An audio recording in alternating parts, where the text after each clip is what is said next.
Good morning. Thank you so much for joining and welcome actually to the third session of Leadership Academy Global Leaders for Local Communities. So this session will consist on several topics, mainly on communication, advocacy. And today we will speak about nonviolent communication and start working on advocacy campaign. And the next session will be devoted to the policy paper. And you know everything about STEPIC, and so I will not tell you about it. I would like to welcome Melody from YMCA Scotland. Welcome on board. This is so great that you took the courage to join us at the third session, and this is very safe space, very safe group. So thank you.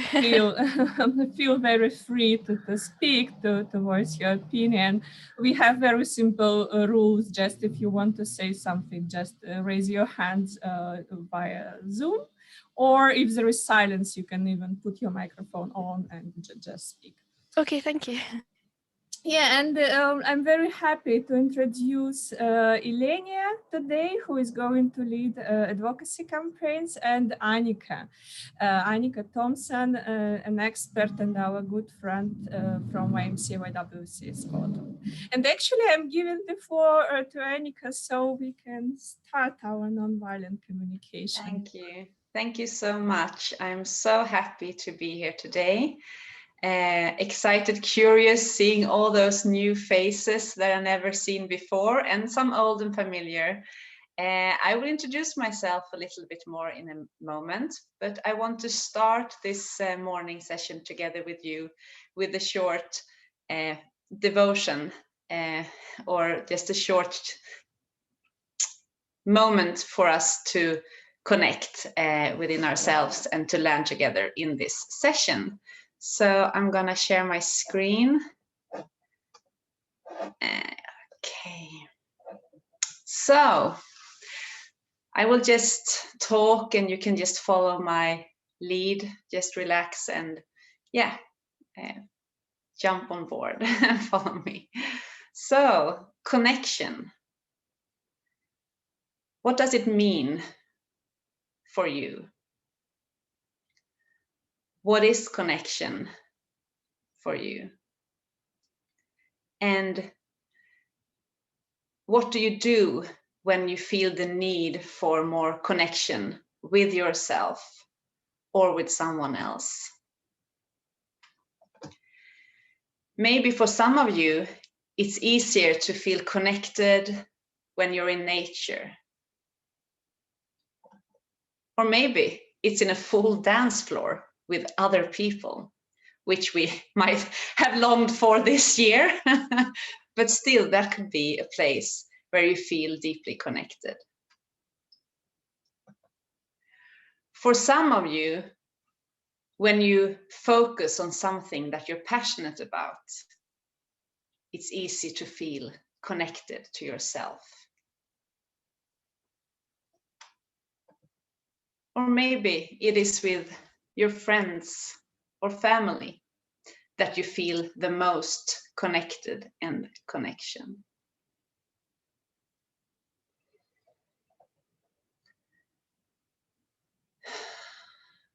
And maybe also when you just, if you take a moment to reflect on the fact that wherever we are right now in Europe, or even if we think about the whole world, that we're all connected in our humanness, in being humans, sharing this world together.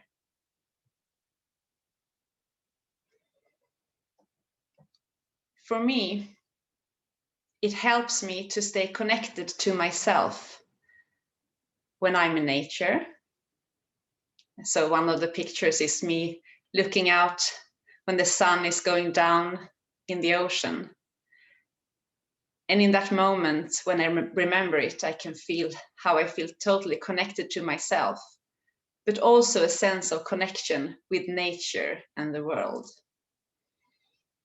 It's easy for me to feel connection in community when I'm with my children, that you see the picture up there, or when I'm just out and enhancing the sun from outside and inside, or when I'm with my brothers and sister, or with friends. And also when I do trainings in topics that I feel passionate about, it's easy for me to feel connected with purpose and meaning.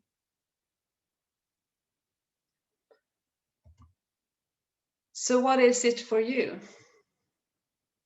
What helps you to stay connected to yourself, to your values, to what's important for you?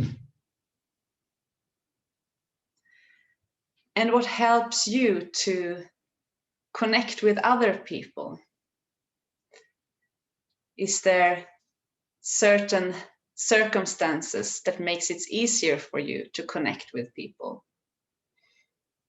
And other circumstances that makes it really, really hard, or maybe even more or less impossible to stay connected with people?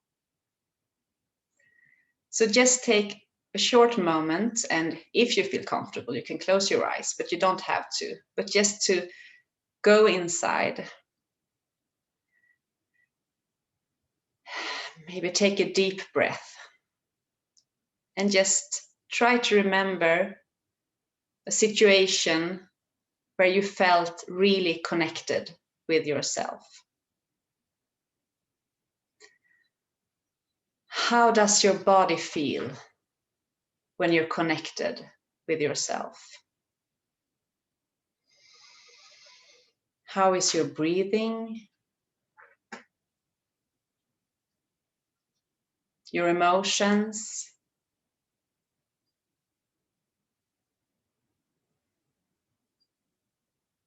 And how does it feel when you're connected to yourself and you meet someone that it is easy for you to connect with? A relationship where it's easy for you to feel connection.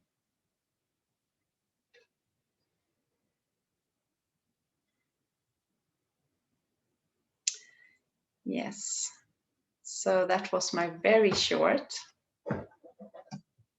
check-in devotion on the topic that we will be working with this morning. And I am curious if there is someone, I mean, I haven't heard any voices here, and we will do things where you will be able to participate. I will not be talking all morning, but if there is anyone who is willing to just share something that came up for you in this short theme of connection, I would be really happy to just hear one or two voices in that. Yes, Sergey, please. As for me, the connection with myself and the nature, for example, when with the people, when you have some common, when you feel these commons with the people, with the nature, when you like a liquid, like a water, you know, you just run away all atmosphere around you. Yeah. Even I have no enough English to tell about my emotions, my feelings, but as for me, it's to be the part of the world around me, even to be, nature or the people or the room, for example. You're the part of you, and not like something another which standing or landing on this room with the people. You are one organism with all of these people, and for me this is the communication when you're one part of one big organism. Wow, beautiful. Thank you. Thank you. Yeah, I can relate. Someone else who want to say, share?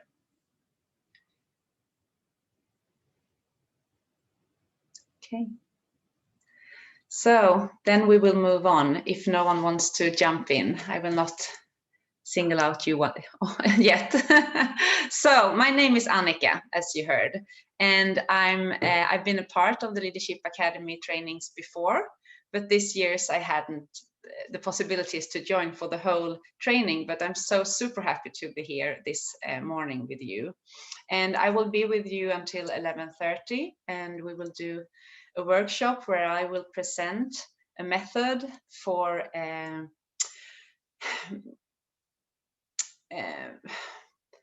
method for connection, I would say.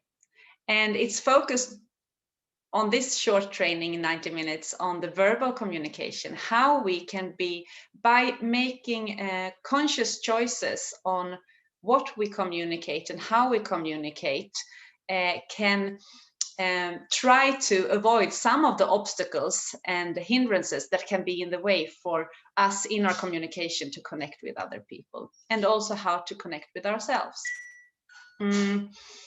Usually I also do a training on rhetorics, so you got some of the information on Slepvik, you know, and we just realized that it's hard to actually practice public speaking in this forum for us.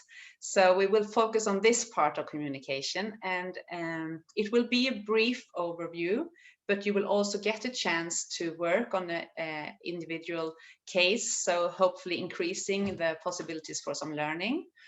And of course, I want you to ask questions, and you can write them in chat or raise your hand.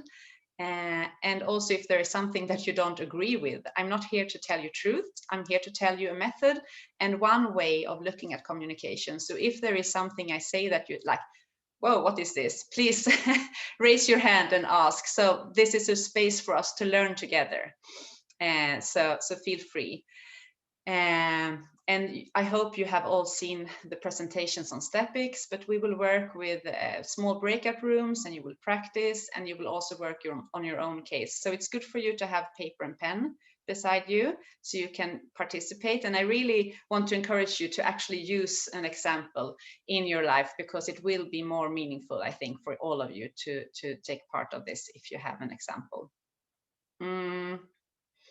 Yeah, I'm in Stockholm right now, and the sun has finally arrived. It's been raining for days and days and been so cold, but now it's like maybe the summer will come to Sweden once again. So I feel hopeful about that.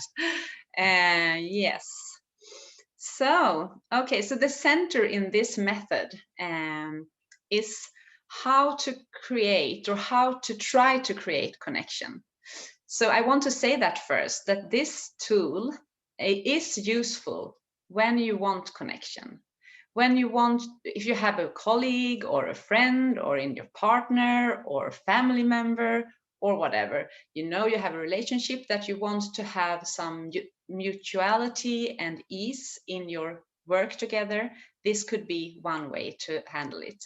And we will focus on challenging situations where there is obstacles, where there is maybe a conflict. But this tool is useful and approach in daily life when you meet people also.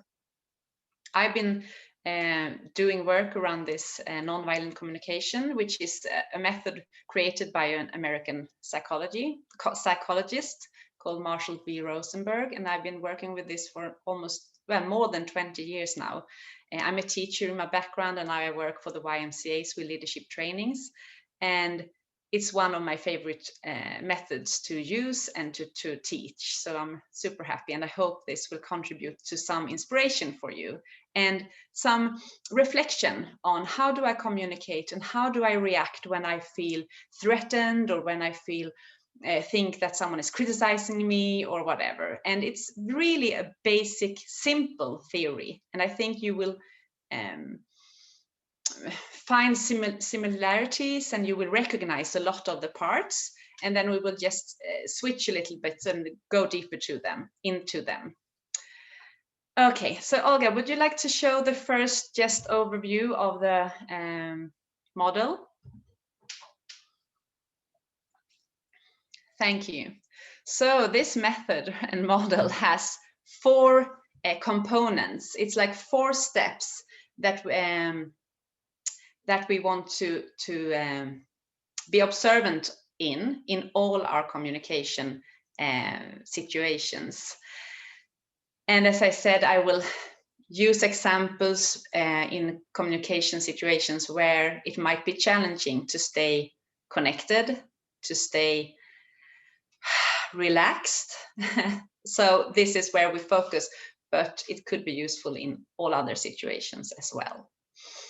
And of course, you are all working with youths in some way or work with people. So I'm sure you all are very good in creating connection with other peoples. Otherwise, you wouldn't do the work you do. So, and still, I'm also sure that there are situations when you work with youth or when you work with your colleagues where there is tensions and conflict, where you don't see things in the same way and you get maybe stuck or different kind of tensions. And then this method could be useful for you. So what we will do is we will go through all the 4 steps or components step by step, and you will have the opportunity to apply them on a situation of your own. Yes, let's see. So the first one is the observation. So you can take down the picture for now, Olga. Thank you. So in any given interaction with another person, someone says or do something that creates a reaction in you. That's the basics of all human communication. Someone do or say or show something. It could be with your body language as well, but as I said, we will focus on the verbal communication here. So someone says or do something that creates a reaction in you. So if you want to create the best possibilities for connection, you don't want to share what you think about the other person. Oh, you're being so aggressive, or you're being so impatient, or you're so lazy. You want to tell them the observation. What is it that they do or say that makes you irritated, frustrated, tense, or whatever? So you want to be conscious and choose to not communicate your interpretations and your labelings and all the things that we always do. You know, you go into a room and then you think, oh, beautiful, ugly, interesting, boring. We do that, but we can choose what we communicate in our verbal communication, right? So this method is really about being very conscious about what you choose to share. So for example, if I think someone is so dominant and selfish, instead of saying that, because probably if I say, hey, you're being so dominant and selfish, the person will not in the first feel like, oh, I want to connect with Annika here. Probably they will go into defense like, well, who are you to say I'm dominant? Or I'm not selfish, I always, you know. So there we have the conflict.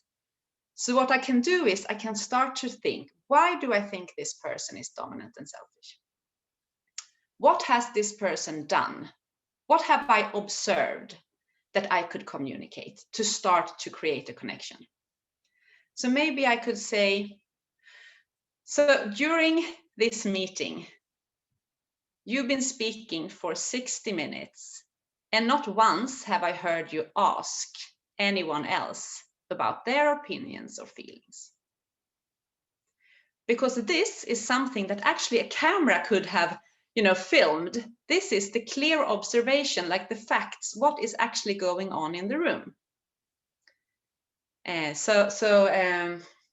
When I get home and the dish is in the sink, and I'm like, oh, no one helps here around here, or something. You're like, oh, I never get help in kitchen.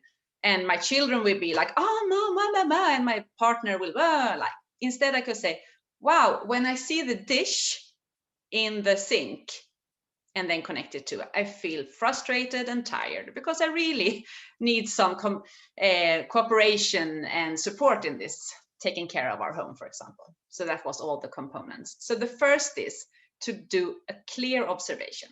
This sounds super simple, but it can be really challenging, just this first step. So you're going to be invited to practice this. So Olga will put you in breakout rooms in pairs, 2 and 2, and you will get a single line, like you're lazy, you're so disrespectful, you're always late, you never listen, or you're very helpful.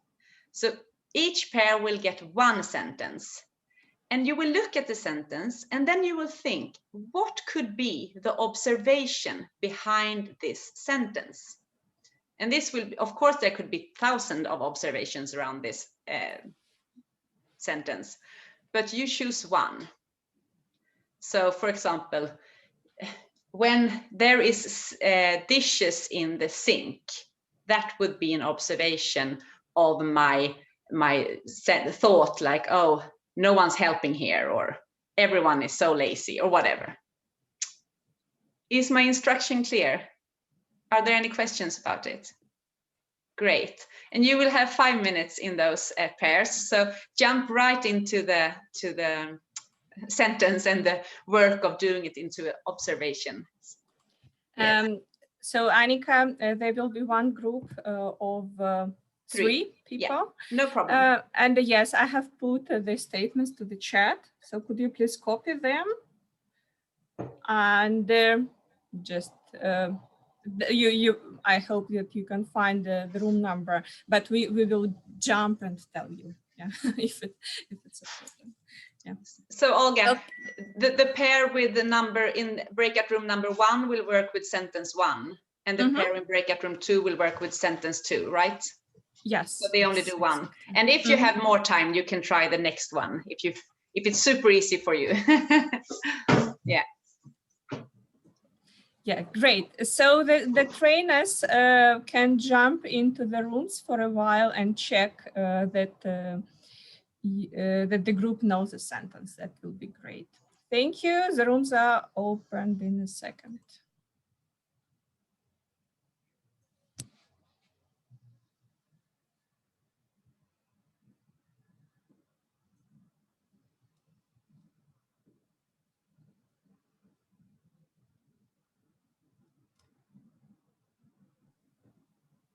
Hello, Olga. Hi, Anthony. So let me jump. I'm in the background working. No worries. Let me jump to the groups and see if they know what to do.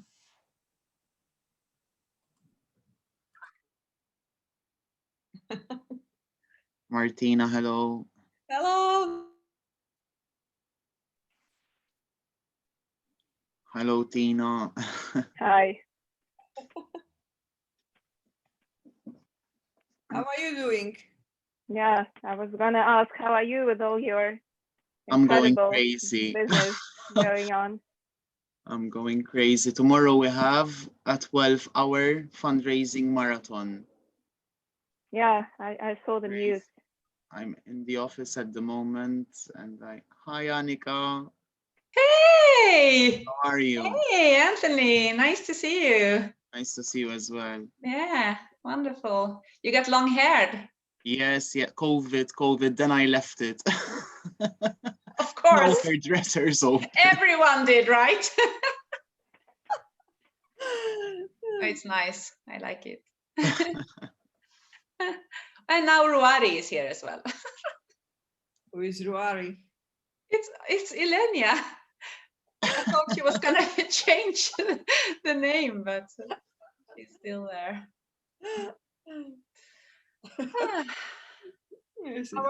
How are you, Anthony? I was assigned to a breakout room, so I had to get out and get in again. So change the name again. Yay. Same here. Have to remember to change it back, or on Monday the European Commission is gonna meet me, but looking different.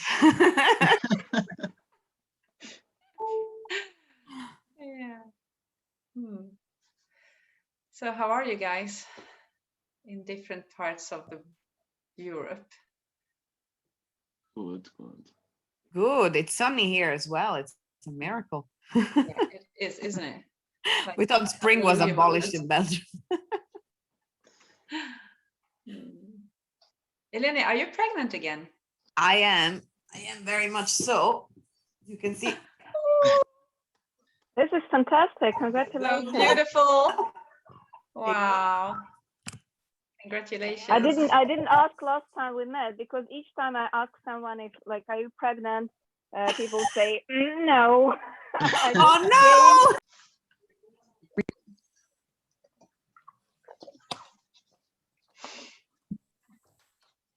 Great. Welcome back, everyone. I hope you had fun.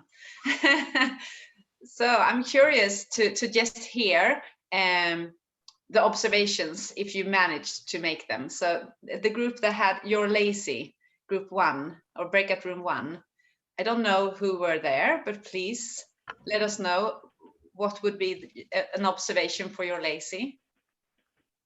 It was, sorry, can you hear me? Yeah. Yeah, I hear you, Nico. So it was me and Nea. So yeah, we've thought something similar to the example that you said about the dishes, or it could be anything, but thing is that you did something, actually you didn't do something that you had to do. So yeah. Yeah. Yeah, like something is not done. Yeah, exactly. Yeah, exactly. Yeah, in a passive voice. Yeah. So it could be like you left your coffee cup here 3 days in a row and didn't bring it to the sink. Or something like that, or with your children, all your shoes are in the hallway for the 5th day in a row. So that's the observation, and then we can connect it to what we feel. Yeah, thank you. And you're so disrespectful. What could be an observation of that?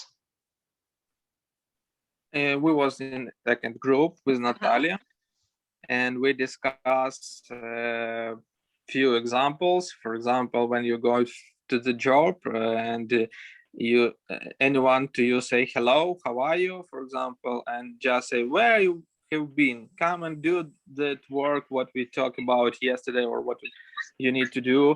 And or another way, when we have speaking online, and you just, I tell you, for example, like now, something, my emotions, my minds, and you just stand up and go out, and you do not say anything to me. For example, just a second, Sergey, I need to go out, or I need to turn off the camera, for example. You just stand and go out for our opinion. Thank you, Sergey. So I could communicate like, when you just turn off your camera and leave, when I've just been sharing my emotions. That could be the observation. Yeah, thank you. Great. Yeah, perfect. And you're always late. What could be an observation for that? That was me and Alba. We kind of thought it depended on if you were late for work or like meeting up with a friend or something. It would be a different level of responsibility. And you would kind of need to know the information behind. Because, you know, if someone looks a bit disheveled and arrives in a rush, you might recognize that something was actually wrong. Or if someone just appeared looking totally fine, but they were like an hour late, you'd know they were just away to do their own thing. Yeah. So I think this is an interesting thing, because it could also be a cultural thing, right? For me, Swede, I'm like, we said we're gonna meet at 12 o'clock. And now it's 10 past 12, which for me is really late. And then someone from another country says like, what? I'm not late. We said 12 and it's half past. What's your problem? So once again, to communicate what we interpret as being late by sharing the common ground, like you said, Melody, what was our agreement? So we decided to meet at 12, and now it's 15 minutes after 12, and how that affects me. And this word always, you've been thinking about obstacles of connection and communication. The words always and never are words that very, very often will trigger a reaction of defense or attack. So we want to be very aware when we want to use words like always and never, and try to take them out. So instead of saying that like you're always late, I could say like, the last 3 times we decided to meet at a certain time, you've been showing up 15 minutes later. That would be the observation to actually name, because if you say always, I can guarantee a person will be like, no, I'm not always, and they will find an argument for that. So this is words that we could choose to not communicate if we want to create a connection. You never listen. What could be an observation for that? Yeah, it was me and Lena, and we thought about several like cases. The first one we thought about is just clear interrupting. Like in the last 5 minutes, you've interrupted me like 5 times. Other ones are distracting, like why are you looking at your phone while I'm talking to you? Great. Always talking, like never giving opportunity to another person to speak. Like you're always we thought about like you're always speaking is just like you're never listen. Yeah, that's exactly. Yeah, that's why it's like you're the first one to speak and you don't often give opportunity to talk to someone else. Perfect. Yeah. Thank you. Great. Yeah, clear observations on different things that the other person do that they hopefully could also relate to. Like, okay, yeah, I look at the phone, and then we can go for the request. And so the last one, which is you are very helpful, which is also an interpretation of a behavior. So what could be the observation behind this? Yeah, so sorry, first of all, my connection is really bad, so I keep my camera off. Yeah. But I was with Ian and Natalia, and our thought process was something like this. We interpreted this as being a little sarcastic. So maybe in a situation where work has to be done and you're the only one doing something and the others are having a coffee, so this could be something that would be said. And we kind of thought that we would express like a sincere gratitude in a different way. Could be, because the wording was a little awkward, but this was our thought process that maybe, it was being a little sarcastic and passive aggressive. Sorry. Okay, yeah. I understand, and it was not my intention, but I can understand that you interpreted it. So what I wanted to show with this is that also like positive feedback could be full of judgments or interpretations that could actually stand in the way for us to really express appreciation. Like 3 days in a row, you've been taking my dishes after dinner, and it's such a, I really appreciate it. So just to be clear, how to make an observation of also something that is interpreted as a positive comment. Okay, so you were asked to think about a situation in your life where someone has said or done something that made you frustrated, stressed, or something like that. I don't know if you have it, but if you don't have it, just quick write down a situation. It could, and you're not going to be asked to share this situation, so you can take it personally as well. Something that is accurate for you. A colleague, a partner, or even a politician that says or does something in the near time, like in a week or something, that made you tense, frustrated, feelings that are not enjoyable. So just write it down. And if you already have it, because you were asked yesterday in the email to think of this situation, see if you can make a clear observation of this. What was it actually that the person said?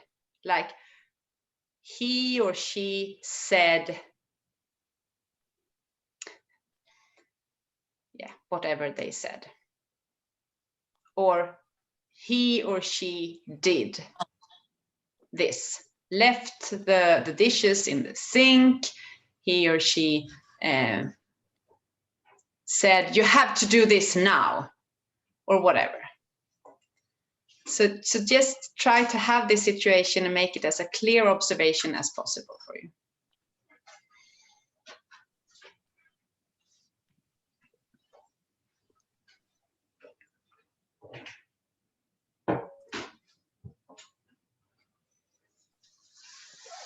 I can start. As for me, it's when you talk with the it's with my was with my wife when we discuss something, for example, and she asked my opinion, for example, and I begin to tell it. She interrupt me and begin to criticize that words which I said, and I can't to end my opinion because it can be like if some uh, since it be in the end and she criticize it, it's often be that it's not what I mean or what I want to say because I can't end it my minds, and it is for me it's not a connection, or for me it's a bad connect because Yeah, you exactly. you begin to sense you must do. Uh-huh.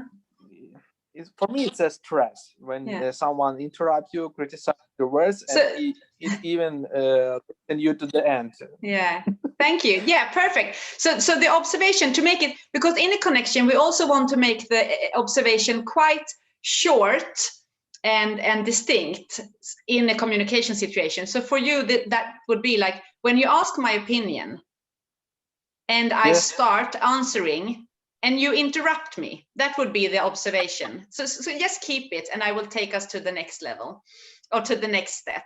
So we have the observation, someone does or say something. What do we feel? How do we feel when someone says or do this thing? And I know this is for some people, you never share your feelings, or you're not at all trained in naming what you feel. Most of us is trained to only communicate what's up here, what we think, and so on. So this could be quite hard. And we might not have many words for feelings. It's like, okay, I'm happy, I'm sad, maybe angry as well, and so on. So, and this process is not, you can always choose whether to communicate your feelings or not, but it's very good to, at least for yourself, know what you feel, because otherwise there is a risk that we will be very reactive or even being victims of our own feelings, because feelings is actually physical reactions that we all have. This is part of being humans, even if some of us try to never admit it. It is part of being human to have feelings, and it's very, very important. The feelings helps us to stay alive. For example, if you feel hungry, you know that you have a need for some nourishment, or you feel tired and really, really tired, you know that you will have some need for rest and so on. So the feelings are actually signals for us to let us know something is going on.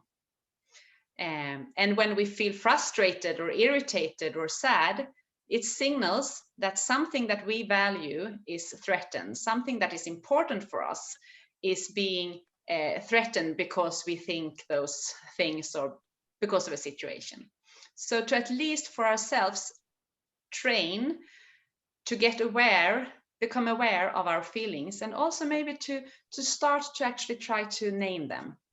So I will invite you into a Mentimeter, right? And I just want you to write down as many words of feelings that comes up. And it's limited, I think, in the Mentimeter, but the first words of feelings. And we will just see what kind of feelings are we, words of feelings are we used to use. So there is the link in the chat for the Mentimeter and the code. So you can use your phone, hopefully, if you have one. Yeah, an application with the number, or you can just press the link and work through the browser. I don't know. Yeah, perfect. Thank you, Olga. So just write down the first words of feelings that comes up in your mind. So don't take too much time. Just write down. And everyone is invited, also Tina and Ilenia and Martina and everyone. So we can get a rich, hopefully.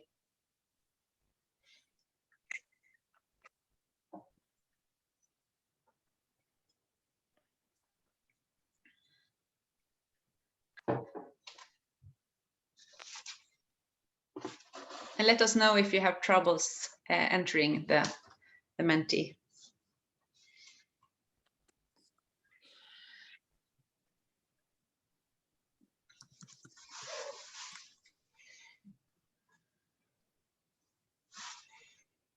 And can you show the Menti? It looks like I have troubles. I'm very sorry. Just a second. I will try. No problem. It's just it would be nice to see the word cluster when it's done. Can I? Maybe? No, just a second. No. I think it should work now. Yes, it will work. Great.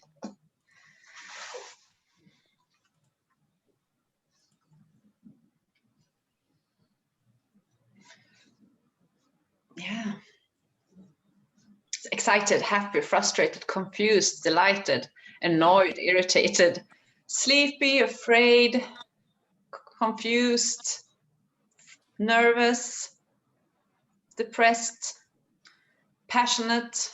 Wonderful. Thank you so much. So back to your situation. So for example, Sergey, when your wife interrupts you, start talking while you're answering her question, what did you feel in that moment? And you don't have to share right now, just write down. Often we have more than one feeling. So write down when you think about your situation, when someone said or did something, what was it actually that you felt?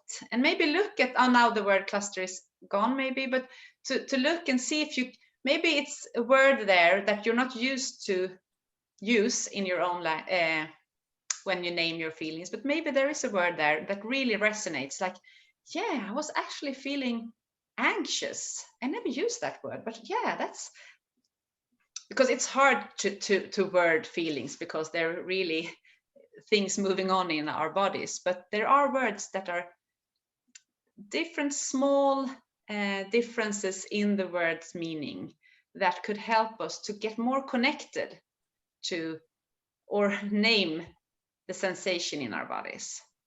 Like maybe, yeah, I thought I was angry, but maybe I was more actually frustrated and a little bit scared, maybe.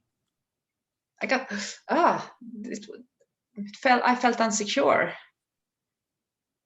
or another feeling. So just see if you can find maybe one or two feelings that somehow reflects how you felt in this given situation.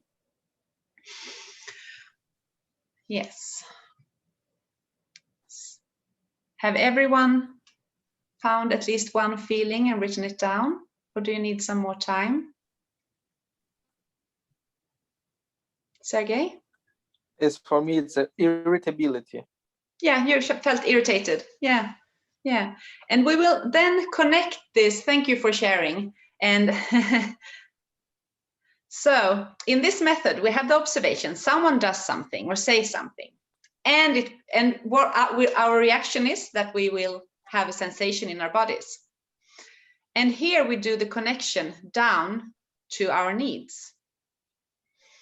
So often we are trained to think, I'm angry because you did this. I'm irritated because you interrupted me. I'm frustrated because you didn't listen. But what we do is we connect the feelings to our needs. Because I have a need of being heard, maybe, Sergey, maybe a need of respect, a need of contributing also. You ask me and I want to contribute, but when you interrupt me, it's impossible. So that's why you get irritated. Because in another situation, it might be that someone asks you a question and you start to share and they interrupt you and you will be delighted because it will meet your need of inspiration and new thoughts and learning. So we connect our feelings with our needs. And for me, this is why I've been spending 20 years in going deep into this method, because I work with youth and I work with different groups that are vulnerable in different ways in this big house. Anyway, in a world where we can see a lot of polarizations, a lot of conflict, intense tone of aggressivity in social media or in the media, to remember that in the bottom line, in the center of all humanity, there are needs. We all have, as humans, basic needs. We all have needs of food, shelter, nourishment, water, rest. And we know, science shows that we also have a need for touch, to develop, to feel community, that I belonging, feeling this is my tribe, this is where I belong. We need to feel safe. And of course, depending on what circumstances we have, we always have the basic needs are like the most important ones. And then if we have our basic, I have a safe space where I can rest, I have food on my table, roof over my head, then I can also start to try to fulfill other needs of meaningfulness, of making a contribution to the world, like really those needs that creates meaning in a certain way, or the need of meaning. So what we do is we connect our feelings to our needs. And those needs we share. It doesn't matter if I live in whatever part of the world, if I'm religious or not, we all as humans have needs. And an assumption in this theory is that everything we do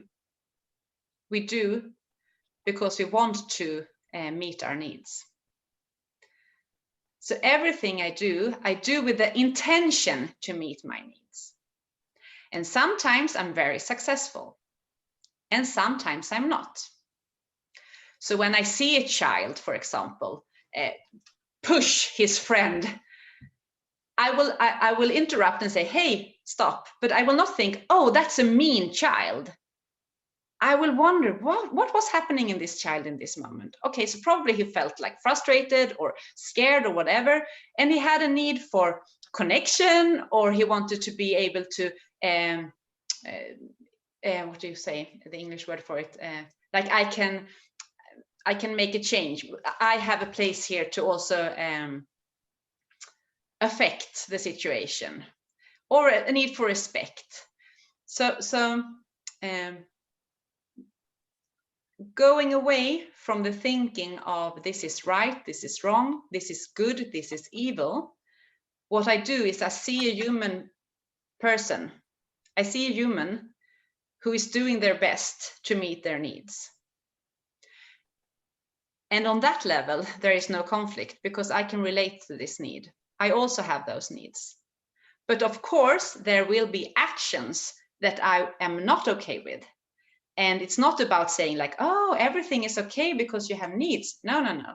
It's about when you do this, it doesn't meet my need, but I'm seeing you as a human person. And here is a key for possibilities to connection, even with people that has opinions and doing things that I'm not agreeing with. If I can see the human behind the behavior, then we can start communicate, and hopefully we can also start to understand each other. And from that point, we can start to look at solutions instead of staying in conflict with each other. And for me, this is giving a lot of hope in situations where I can feel very hopeless when I see nationalism or protectionism or the political development or environmental or whatever. If I can, it's so easy to get stuck in the polarization, but if I can see that there are humans behind that feel scared because they don't understand what's going on with other cultures and how that affects them, so they get a little bit defensive. So it's just an invitation, and this is obviously something we could discuss a lot about. But for now, I'm just inviting you to explore this. Okay. So needs, I would like to have the PowerPoint slide for needs, just to help you.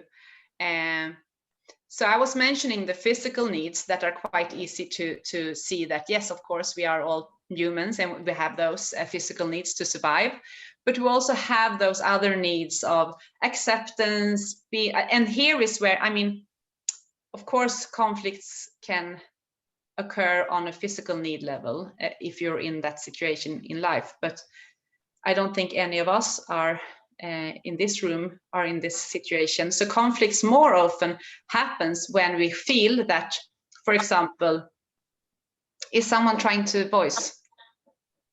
I hear a sound. No, I'm continuing. Yeah. So what I want you to do now is to go back to your situation. Look at your observation. What did you feel? No, yeah, thank you. What did you feel?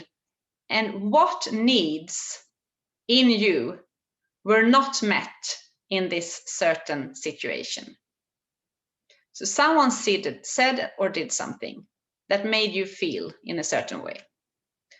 What needs of yours were not met in this situation? And look at, I know it's a lot of words, but, and I'm using you now again, Sergey, but not asking you to comment, but just because you've been so generous in sharing your situation. So your wife is interrupting you after asking you a question. You feel frustrated and irritated, and I'm guessing it's because you have a need for being heard, maybe a need of respect, and also maybe a need to contribute because she asked for it and you want to contribute. So those are the needs that weren't met by this action. Am I guessing correct? Can you just give me a thumb down? Yeah. So I hope this will help the rest of you to see. And there could of course be more than one need that is not met in the situation. But is it respect, support, understanding? So when you have found a need, at least one need, can you just do a thumb up on the board so I see that where we are in the process, that you're with me? Okay, great.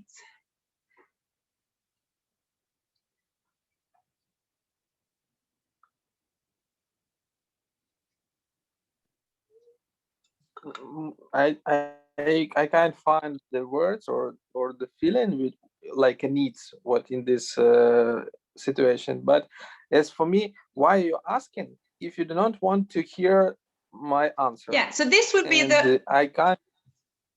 Sergey, this will be the fourth step. So if you just hold on a little bit, we will come to the fourth step, and that's where you will actually communicate with your wife. So you have this clear, but we will come to the fourth step in just a short moment. So is there anyone who needs some more time to find a need, or can we move on? Raise your hand if you need more time. Okay, then we will, you can close the PowerPoint for a while. Olga, thank you. Okay.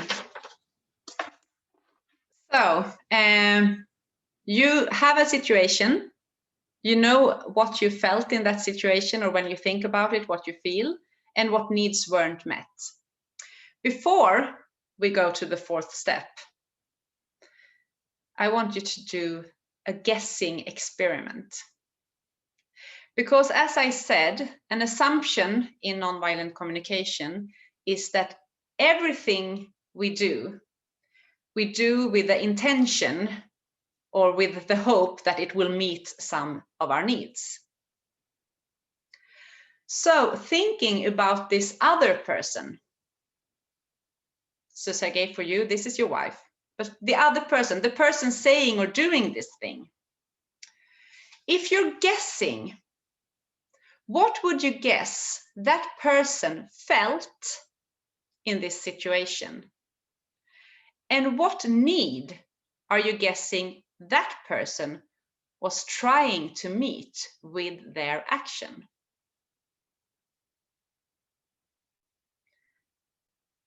So I will give you like 2 minutes to just change focus from yourself, going into the other person's shoes and imagining when they said this or did this, what would you imagine he or she felt? And what need did they try to meet with their actions?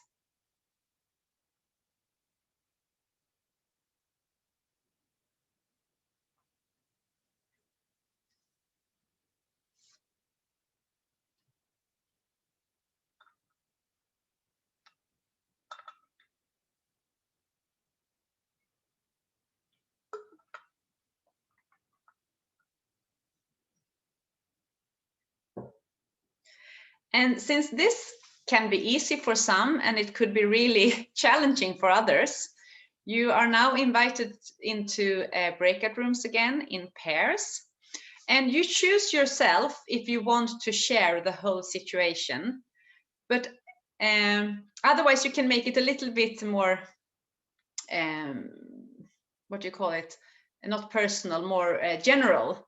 Like if someone interrupts you when you're trying to answer a question, what would you guess would be their feelings and needs? So help each other to guess the feelings and needs of the other person. So you could either choose your you could either share your situation freely, open, or you can choose to just make it general and just help each other to guess. And if you are quite clear, then you could just share with your person, like this happened, I felt this because my needs of this weren't met, and I'm guessing that the other person felt this because their needs weren't met. And then you can just give each other a little bit of feedback, like, well, if I were your wife, Sergey, I would probably feel this because of this needs, like, you know. So just play with it a little bit and invite each other to explore both sides. And maybe it has also been hard for you to really find your own feelings and needs. Then you can ask for help in the pairs. And you will have 5 minutes again in those. I think I said 6 to you, Olga, but time is running. So 5 minutes in those pairs. And the question is in Jamboard, right? Yeah, the questions are on the Jamboard, and if you feel like putting some stickers with the key feelings and needs, do not hesitate doing it. Yeah. Okay, Yeah, let's go then.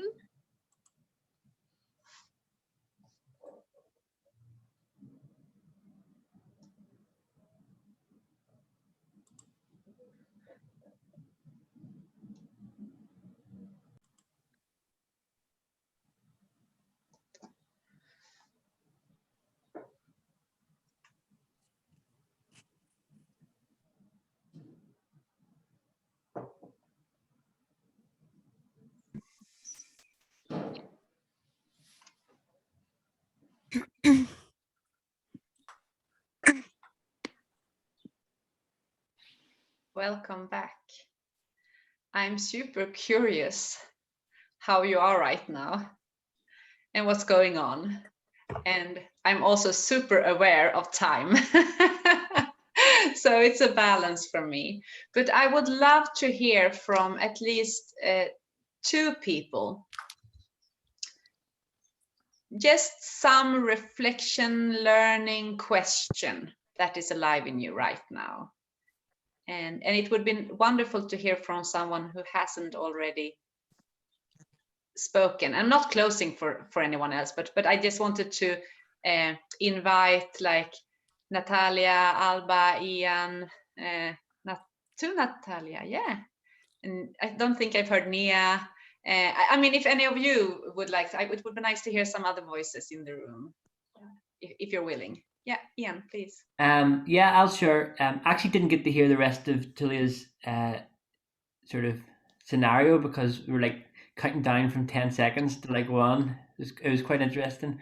I just sort of picked a scenario that had happened relatively recently. So it was like an internal work email communication miscommunication, and sort of pretty much there was like plans put in place, and then we got another email that sort of altered those plans but confused everybody. And because of the sort of where the email came higher up the chain, no one really wanted to query or question. And I like to query and question things that don't make sense. So there was a lot of bit of conflict, sort of uncertainty. But long story short, it was kind of just a miscommunication and quite an innocent sort of practical. I suppose the needs that were being sort of met were sort of practical and sort of made sense to the person sending it, but they maybe hadn't realized the interpretation of that at the other end for people receiving it.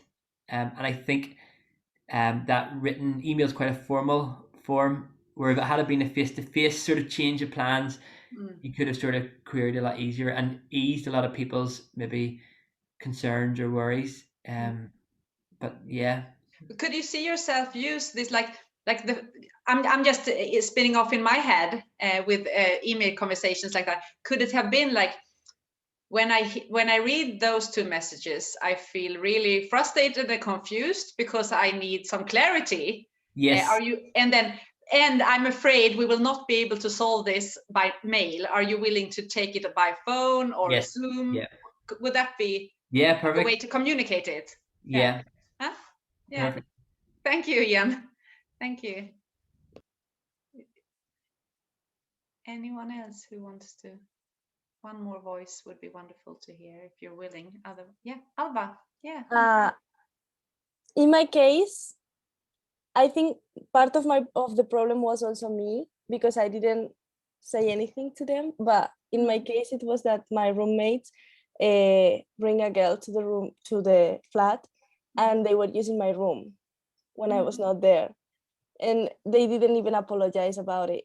I mean, they are young, but not stupid.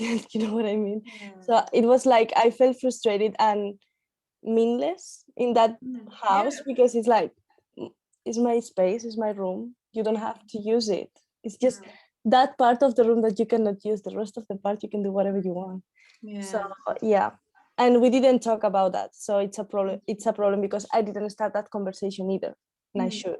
Yeah, yeah, and I'm hearing it's a need for respect of your space, and like, and I mean, everything would have been different if they have asked, okay, Alba, can I use your room for a friend? Yeah, go ahead. But I was coming from my holiday. I opened the room, and they were a girl there. Oh, she has a smoking in my room, and I was like, oh, wow. Yeah, I can imagine this is really challenging. And hopefully, when we go to the fourth step, you will have some idea on how you could communicate this in a way that is actually creating connection and understanding, instead of you not saying something because you're afraid of a conflict, maybe, or like, how should I say this? And if I say it this way, then she will, like this, sometimes hard to trust that there will be a positive outcome of being honest, and then some of us choose to not be honest.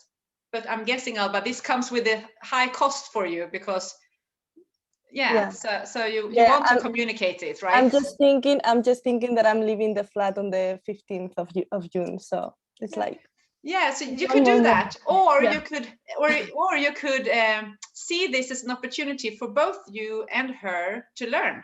Yeah, totally. Yeah, right, because it's a gift for yourself to practice to be honest and to stand up for what's important for you, but also to let someone know how their action actually affects you. That's a gift. Yeah. Like when you do this, I feel, because then maybe she learns something about herself and how she can have a better connection with her next flatmate. Yeah. Yeah. Totally. Okay, so thank you so much for exploring this with me. So the fourth step is actually the request.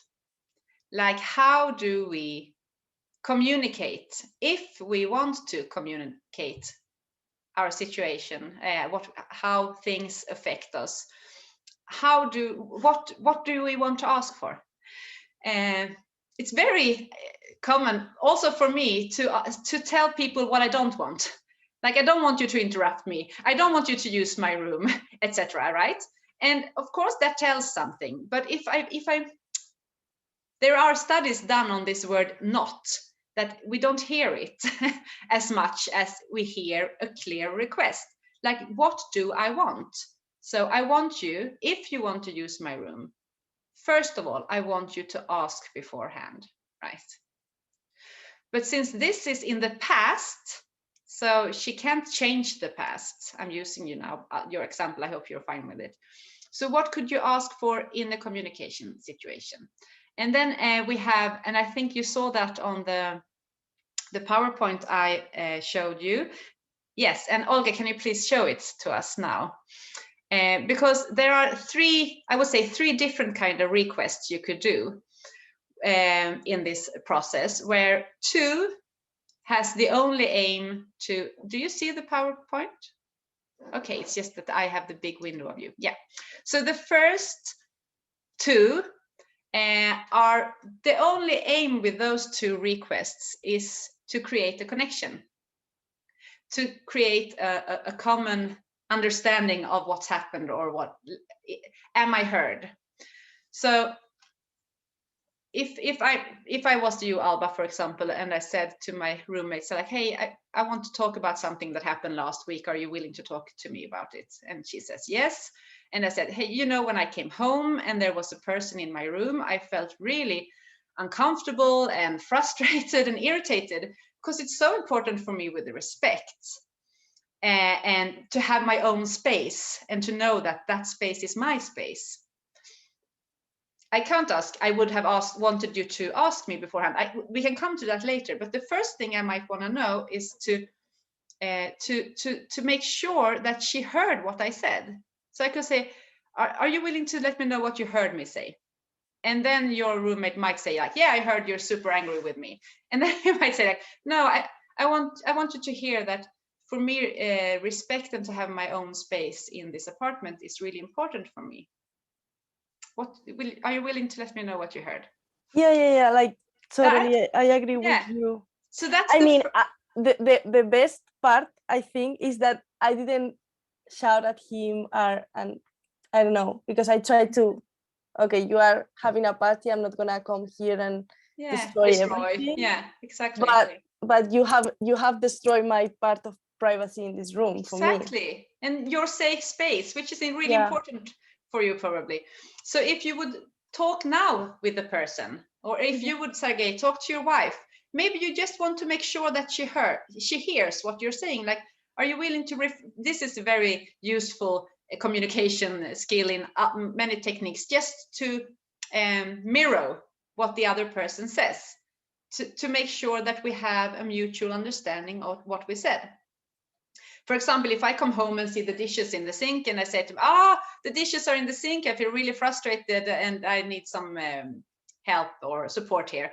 My children could still hear, like, oh, you're super angry and you think we are lazy. Okay, no, so that's not what I want to be heard in. I want to be heard in how I want the cooperation, and that we take care of our home together. So that could be one request, to just connect. And sometimes that's enough. It's just so nice to be heard in how life is for us. So that could be it, more or less. Sometimes we are also wanting to know how it is for the other person. That could be the next request. So how is it for you to hear when I'm telling you about this? So Alba, you could ask your roommate, so how is it for you to hear this? And then she might say, like, oh, I wasn't at all thinking about that it was important for you with the room. I was just so happy that my friends were here, blah, blah, blah, you know. And then you get to a connection, and then you can start to talk about it. Or maybe she says, like, I feel super stupid right now because of course I would have asked you. I don't know. I was just totally in my own space and just happy to have a party, you know, whatever. So this is also just a request for connection, to just, how is it for you when I'm communicating this? And the third one is, of course, that we could ask for a change behavior. Like, are you willing to take your dishes or dish the dishes? Or are you willing to let me talk until I'm finished and then start talking? Are you willing to to listen before you start talking until I'm done?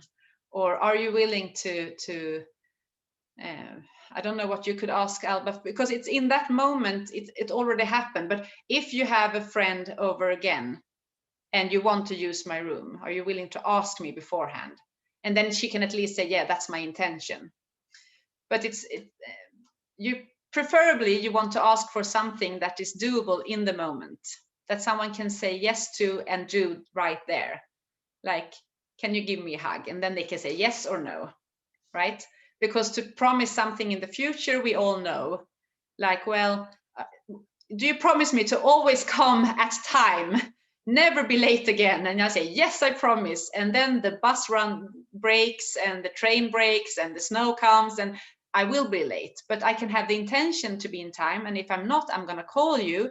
And if my cell phone is out, okay, then we have to take it when I'm there 30 minutes later than I promised. But we want to see if we can do a request that is doable in the moment. And very often when it is in our closer relationships and a lot of emotions, we might want to stay quite long with just, what did you hear me say? Or how is it for you to hear, to have this dance? Because this tool is, as you now been practicing, and that would be the last slide. Maybe, Olga, can you show the last one? Oh no, okay, I can say something about this. So the 4 parts that we've been going through and the 4 components is observations. And there we want to be clear that we take away our judgments and ideas about what's right or wrong, or labeling, like you're lazy or you're super beautiful. We want to just do the observation. And then when it comes to our feelings, we want to not put in our thoughts. We want to talk about our physical reactions in our bodies. And the needs are those human needs. It's not strategies, and I haven't really talked about that. And but it's just to not mix it up. Like, I have a need for respect, but that doesn't mean that you have to do something specifically. I can meet my need of respect in many different ways. And then requests. That request is something that you can say yes to or no to.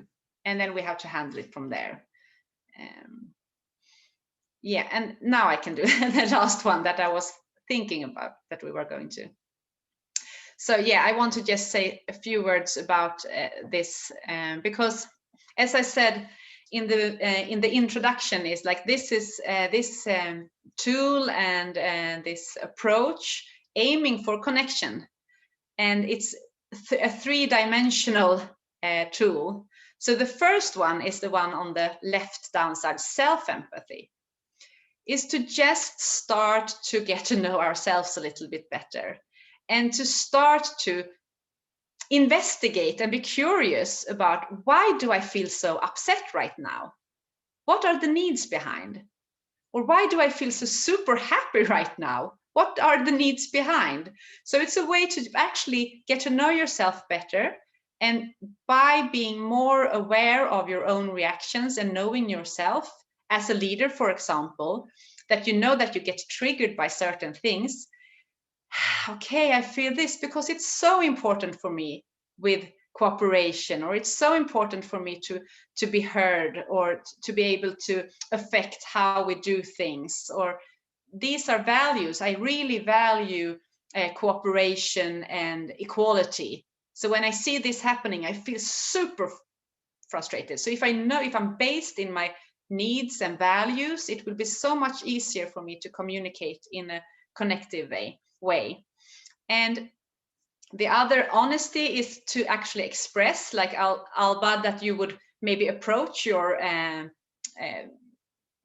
flatmate and to honestly expressing by naming the observation, how that affected you and what needs weren't met, and then have a clear request. And then maybe your flatmate responds in a way that you realize that she cannot hear me. Maybe then you will switch from being honest to try to hear her with empathy. And we haven't talked much about this, but this is a wonderful key to practice, to just listen for the feelings and needs in a certain communication situation. So if, for example, your flatmate would say like, you're always being so aggressive and not generous, the opposite of generous, snål. What is the English word for the opposite of generous? Greedy. Greedy, yeah, you're so greedy and you just want to have all your things for yourself. Maybe I want to listen. So, so you're really longing for some, you feel stressed right now or irritated because you would have, for you it's really important with sharing things and seeing this apartment as our common place. I like to try to hear the feelings and needs in the other. That is the part of empathy. So we can take down that and just be in the whole group. Thank you, Olga. Yeah, so time is running very fast, but I want to at least address that in a communication situation, we need to, or it's important to use both the honesty leg, like to express what is important for me, how things affect me, but it's also important to train to do that, what you did when you guessing on the other person's feeling and needs, to see what's behind, what is going on in the other person, what is alive in the other person, what is important for the other person. And in that, when we can shift from being empathic and listening and putting our own emotions and reactions aside for a while and just be present with another person. And then when it's time, go back and to express how it is for us. Then we can have this mutual dance of connection and dialogue and getting to know each other. Okay, so 90 minutes are almost at the end, and I hope I'm guessing there might be a lot of questions or thoughts or feelings, and you are always welcome to mail me. Olga can give my job email if there is something that got stuck or that you wonder or that you do not at all agree with, and then we can have a communication. I would love that. You will also get a short possibility to give some feedback to me. I think Olga has prepared a poll, but before that, I want to just say thank you for participating and at least exploring together with me this approach. And I hope that it contributed to some new thoughts at least, or some maybe insights or reflections or inspiration, I don't know. But for me, it was really meaningful and joyful to be with you and just to see you. You're my colleagues around the world in this wonderful YMCA family. So it's always nice to meet new faces. Annika, thank you hugely. This is such a pleasure to work with you. Big applause to you. We really appreciate that you have found time to join us. We need to take a picture while you are here. We know that you are going to run. So if you can put your cameras on for a while, that would be really nice. Yeah, thank you. 1, 2, 3. Perfect. Yeah, thanks a lot. And as Annika told, yeah, so short poll to ask how you enjoyed the session and how useful it was for you.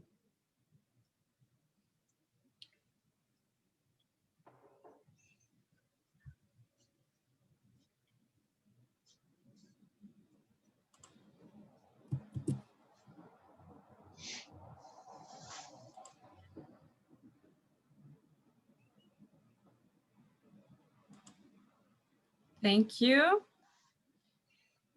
Thank you so much. So I'm sure that Annika wants to see how happy the participants are before she is leaving. Thank you so much.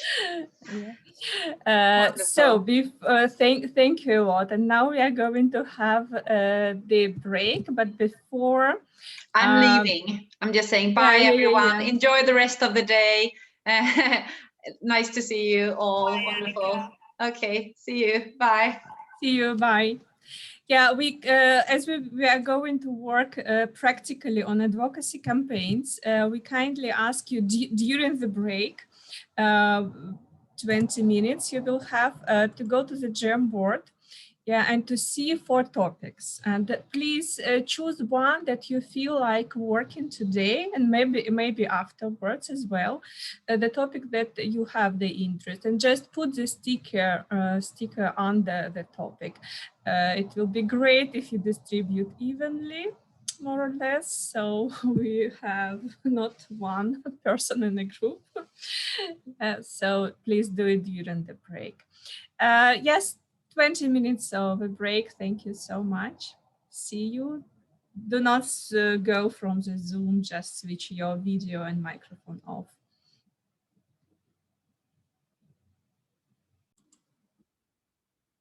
Okay, welcome back from the break, and we are jumping to advocacy, and today we will speak about advocacy campaigns. Thank you for signing up for the groups. Natalia, are you here? Okay, not yet, so I will ask you later which group to assign you into. Yeah, oh, Natalia, you haven't assigned yourself for the group yet. Are you okay to work with the mental health, for example? There are not so many people. Fine? Okay, perfect. I will assign you here. And it's my pleasure to give the floor to Ilenia Ventroni, our dearest colleague in YMCA Europe, and Ilenia will present herself. Ilenia, the floor is yours. Hi there, everybody. I'm Ilenia, and I'm YMCA Europe Advocacy Fundraising and Project Officer, long title, but advocacy is what interests us today. And I come originally from Italy, but I live in Belgium right now for a few years now. And I'm in charge in YMCA Europe of dealing mostly with our relationship with decision makers and peer NGOs, and how we bring our message outside of the YMCA to the wide world. So campaigning is part of that too.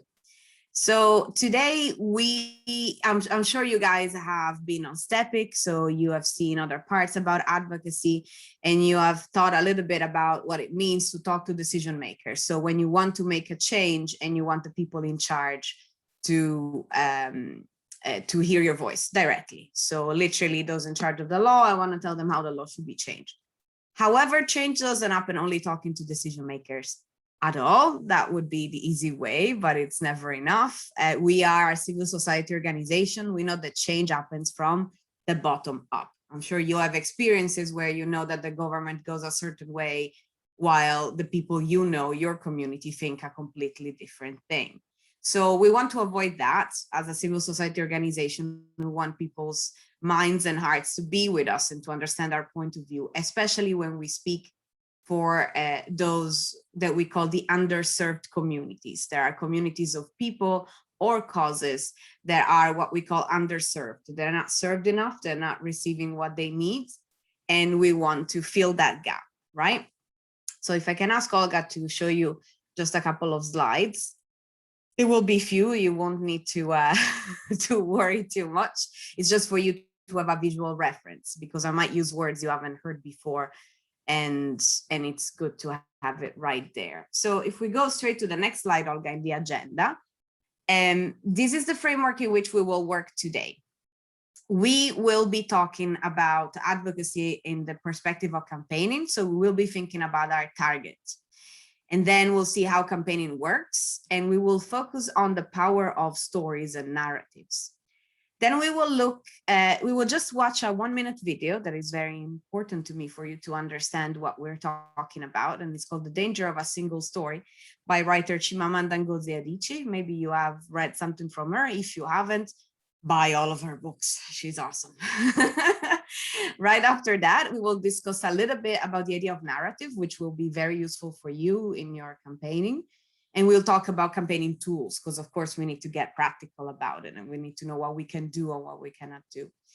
But then we'll go back to the start, and after we will discuss, basically we will do a couple of exercises, and at the end of the exercises, you will give each other feedback on your mini campaigns. And once we give feedback, we will try to get back to where we started, which is understanding our target, which is the general public. So next slide, Olga. What did we say? This is a different type of advocacy. We said before, there's advocacy talking to decision makers with the target of changing laws.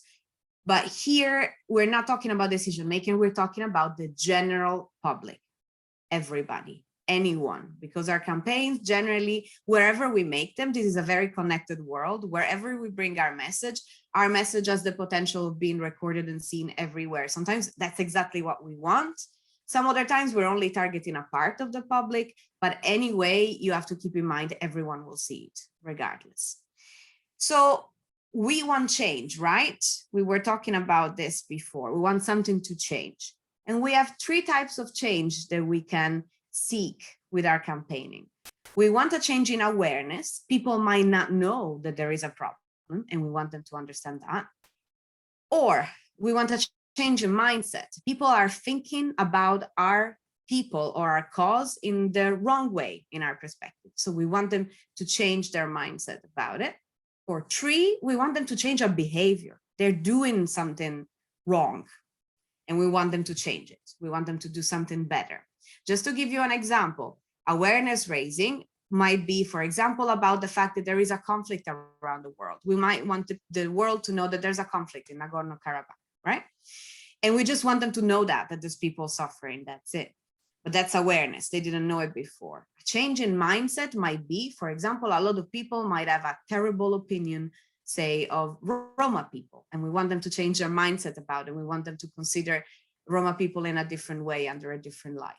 A change in behavior is different. For example, we might want people to start recycling. They're doing it wrong, maybe, they're throwing the trash on the street. We want them to start doing it differently.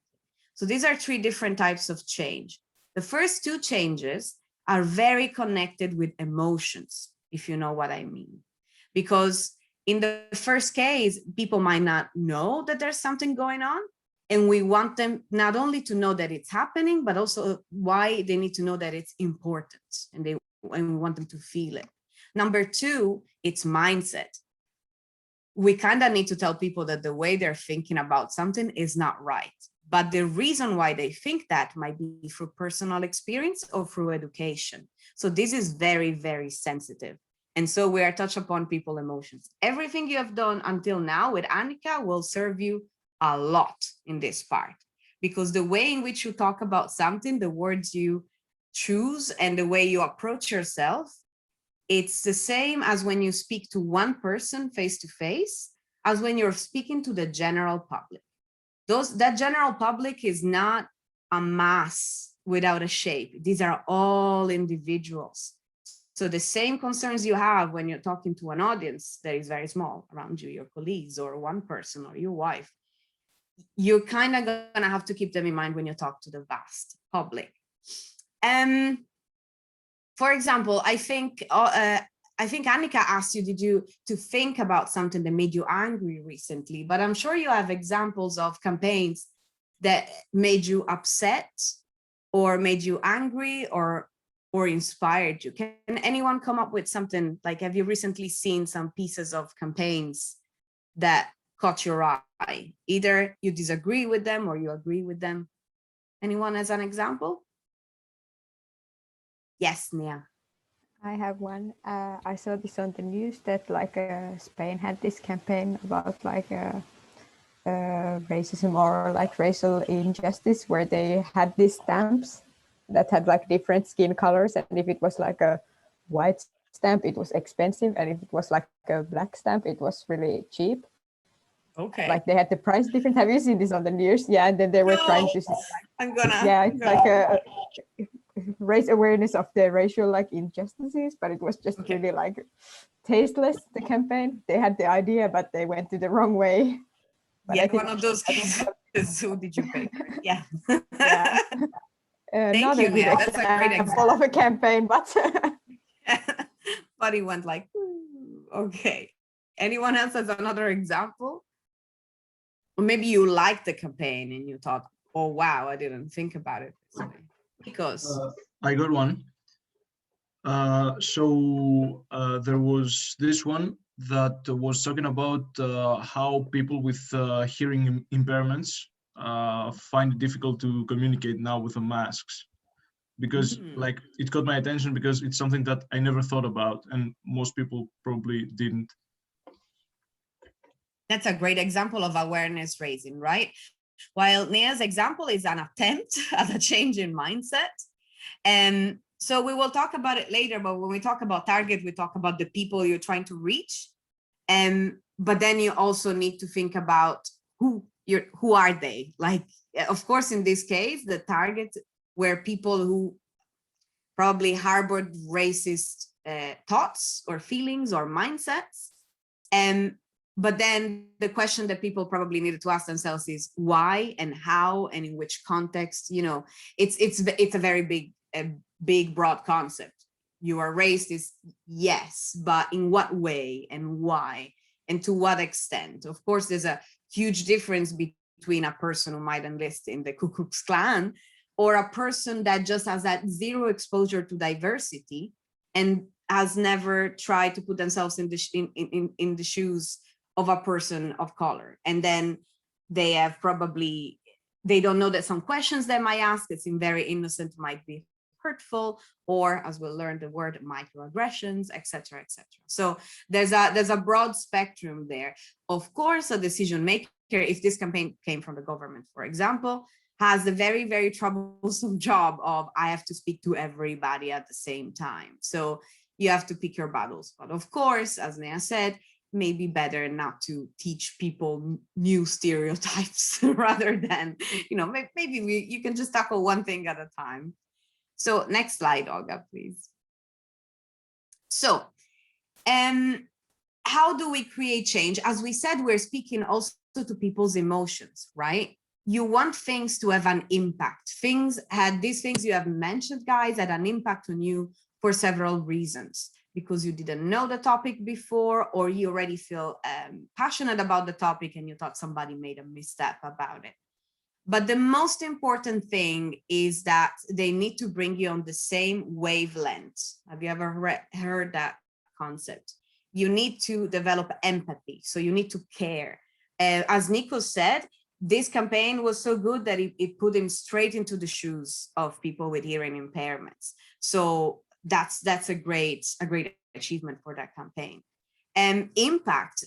Nia was disturbed by that campaign, so that had an impact. It certainly awakened her interest. But then a very important thing, and this will go back to the campaign that Nia found not very good, it's clarity. If you have a message, it needs to be very non-complex because you're trying to speak to everybody at the same time, and you really need to be clear. You can't have misunderstandings because if then people spend most of the time talking to each other about the campaign, yes, but then no one understands what is it about, or there's a lot of doubts. Some people agree or disagree because it's not clear, then your goal, your target is not being reached, right? But it's very important. Have you ever heard the expression, there is no such a thing as bad publicity? Raise your hand if you have heard it. It's very true. Sometimes you might not get it, but people will be talking about it, and that's already a good result. That campaign might be crappy, in the case that the one that Nia talked about, but people will be talking about racism for a long time. So on one hand, you have brought the topic on the table. Then a good story, a good campaign makes you see things in a different way. You either see a thing that is new, or you either see things differently, or you see something that you were doing in a different way. And then this is very important. It must move you, but not guilt you. So when we said we want a change in mindset, you might be the one that has been using the wrong words to talk about people of color, for example. But it's no use to tell you, oh, you're a racist, you're the worst person on the planet. What were you thinking? That's no use at all. You need to give people empathy and say, please take 1 second to think about what a person of this community might feel if we use those words, for example. But then you need to inspire, not shame. You must need a resolution. You must give a resolution to people. So yes, maybe you were thinking this in a wrong way, or you were saying this in a wrong way, but there's a solution. You can use these words now. And there's this word you can do. You can start recycling, for example, in the case of the environment. And there's hope. So you need to inspire, but not guilt. Next slide, Olga, please. So now I'm going to show you a little video to understand a little bit better what I'm talking about, especially regarding the concept of clarity, right? It's very important that whatever is your message, that message is clear, but also comprehensive. So we will talk about what we call the danger of a single story. Olga, can we play the video?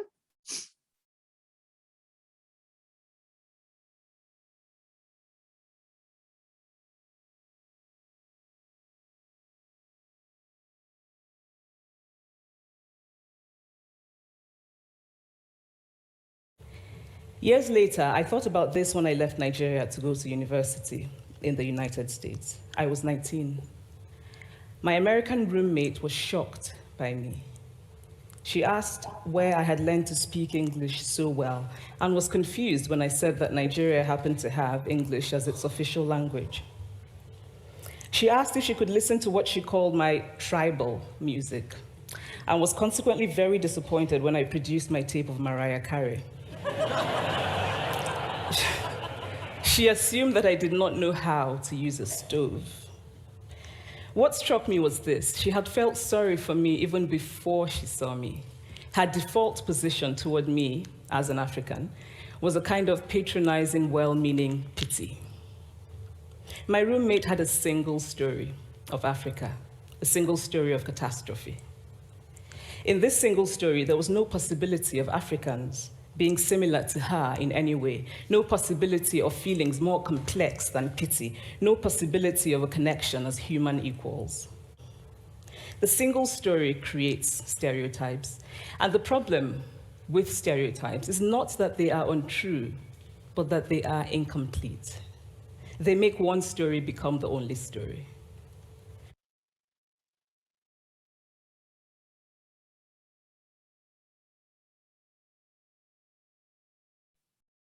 So I don't know if you guys have ever seen this video. Have you ever seen this video before? No? And this was Chimamanda's TED Talk about a single story, and it's about the importance for her, the importance of providing a diverse environment for literature, for example. It's in her case because she's a writer. But it's a very, very powerful testimony about the importance of knowing several aspects of the same thing, right? So as a campaigner and as a YMCA, you often work with groups, right?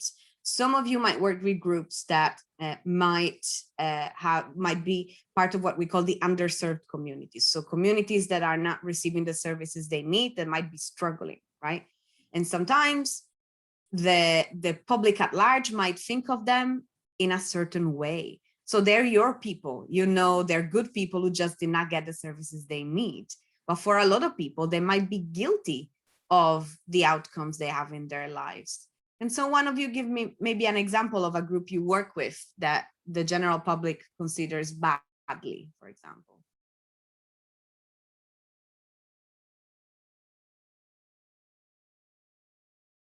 Any one of you? Maybe, I don't know, young kids that have trouble in school, for example, or young people who are homeless, for example, or young people who are suffering from mental health difficulties and things like that. A lot of people might have very harsh ideas about them. That kid is not good in school, not because maybe they have dyslexia and the school system doesn't have any tools to help them, or maybe it's just lazy. All these, you know, you hear a lot of people, all of these diagnoses of learning disabilities, what is it? Kids are just lazy. These diseases weren't there when I was young, you know, this type of things. Or you might work with Roma kids, all Roma people. They're all lazy, they all steal and etc. But maybe the kids you work with, they really want to learn. But sometimes they go to school and they might feel demotivated because they don't have running water in the camps where they live. They might get bullied. And you know very well what happens when you're bullied. You might get demotivated about attending education and etc. People might have the wrong idea about the environment, for example. They might say, oh, like in what way would me recycling change anything at all? I'm just one person. Shouldn't the government do something about that?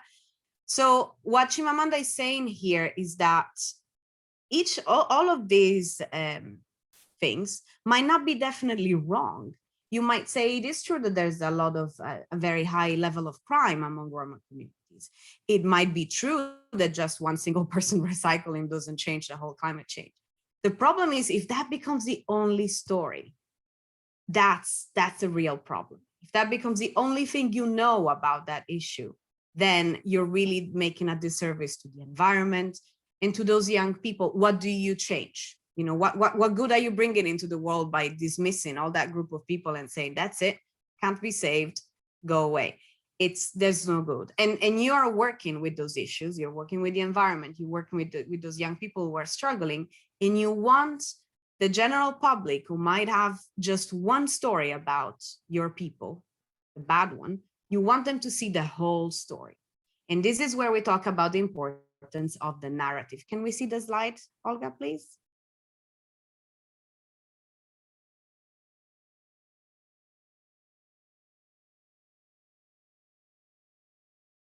So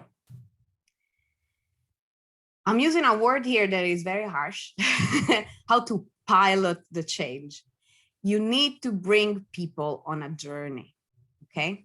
And it's not enough to just spout details at them, right? I'm sure that if I go to you and I just start spouting statistics about the environment, you're not gonna be feeling that motivated to just make your life a little bit more difficult and sort things into different boxes.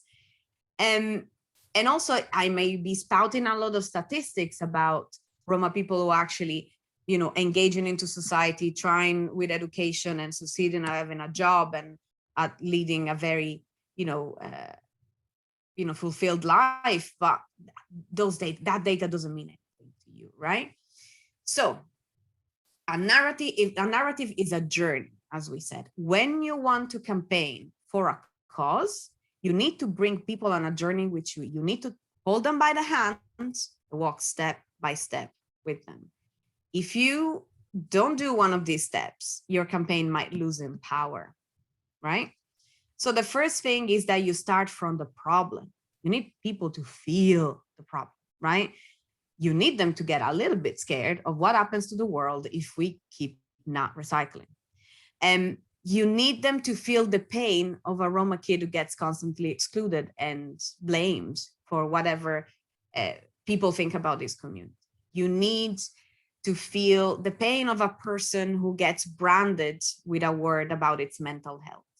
So you need to really feel that. People need to know what happens if we keep doing what we're doing, right? But then you need to explain it clearly and shortly. A 1-hour video about the pain and sufferings of the environment or the pain and sufferings of a person might be very complete, but it won't be effective. So you need to be clear and short. That's why there's the importance of language. You might have seen some work of language already online. Those words are not chosen by accident. It's not only to be, I think some of you have heard about the word politically correct, right? I guess all of you. And it's not about necessarily being politically correct. It's also about being accurate. Sometimes if you use just a word that you throw away, you're not bringing people the message that you want them to hear, right? So already you have to think about every word and how they play into people's minds. Sometimes you have to cut details that don't impact at all. And it might be, for example, it might be important for you to talk about that specific, reaction in the soil, what happens when there's waste on it and then it gets toxic. It is complete, but it won't add anything to the power of your message sometimes. And then you have to really explain the damage, explain what hurts the people, what hurts the environment, what is specifically the thing you want to target. This is different than the first part. You want people to feel the problem, yes, but then here you want people to feel exactly the core of the problem. And this is the core of your campaign. Mental health stigma, for example, about I am whole. The word whole tells you everything. I am a whole person. I'm a complete person. So my problem, the core of the issue is that you stop thinking about that specific person just with the word you chose to label them. Stop thinking about that person as a depressed person. Stop thinking about that person as a weird person. That person is a lot of other things. That person is not a single story. It's a lot of different things. And so this is why really keeping it short and simple is important. But then, very important, you need to give people resolution. You have to explain how you solve it. In the case of I Am Whole, for example, in the campaign of the YMCA, you're telling people, start by changing your language. Not more mental health problems, not any more mental health issues. It's mental health difficulties, because we all experience them and we're all the same person. We're just having a difficulty. Or very easy. I know you can't change the world just with your sorting trash, but actually you sorting trash has an impact and it improves your life. So sorting trash, that's your solution. You have to give hope and not guilt. You have to empower people. You have to tell them, I'm giving you all this burden of pain and suffering, but wait, you can do something about it. So this is all a trip that you're bringing people in, that you want to use to get people to get along with you and to really hear your message. So it's a bit like a fairy tale. It starts with somebody in danger and it ends with happily ever after, with a resolution. You're bringing people on a journey, right? So what I want you to do now is to get divided into your beautiful breakout rooms that I'm sure you love. And I want you to work. Wait a second. I'm gonna fix my table here so that I can see all of your topic. So I want you to come up with a narrative for a campaign. So I want you to think about the most important topics that you need, that one needs to think about for a proper campaign, okay? So you need to define what is the problem, what are the most important topics in it, how does it affect the people, the group, or the environment negatively, and how to make people feel that negative impact, and how to humanize your people and your target and create empathy. So of course you can present the sufferings, but if people don't feel connected, you remember the connection that you talked about with Annika, if people don't feel connected to the other people, then it's difficult that they would feel their pain. And then you need to tell us what should be the main change. So remember the topics that you have chosen, and you should be 4 people per group. So take these topics and think about these questions. So you'll have 1 to 2 minutes to present it. So we're already putting you a little bit in a tough spot. We want you to be quick about it. And so we want you to choose the right words.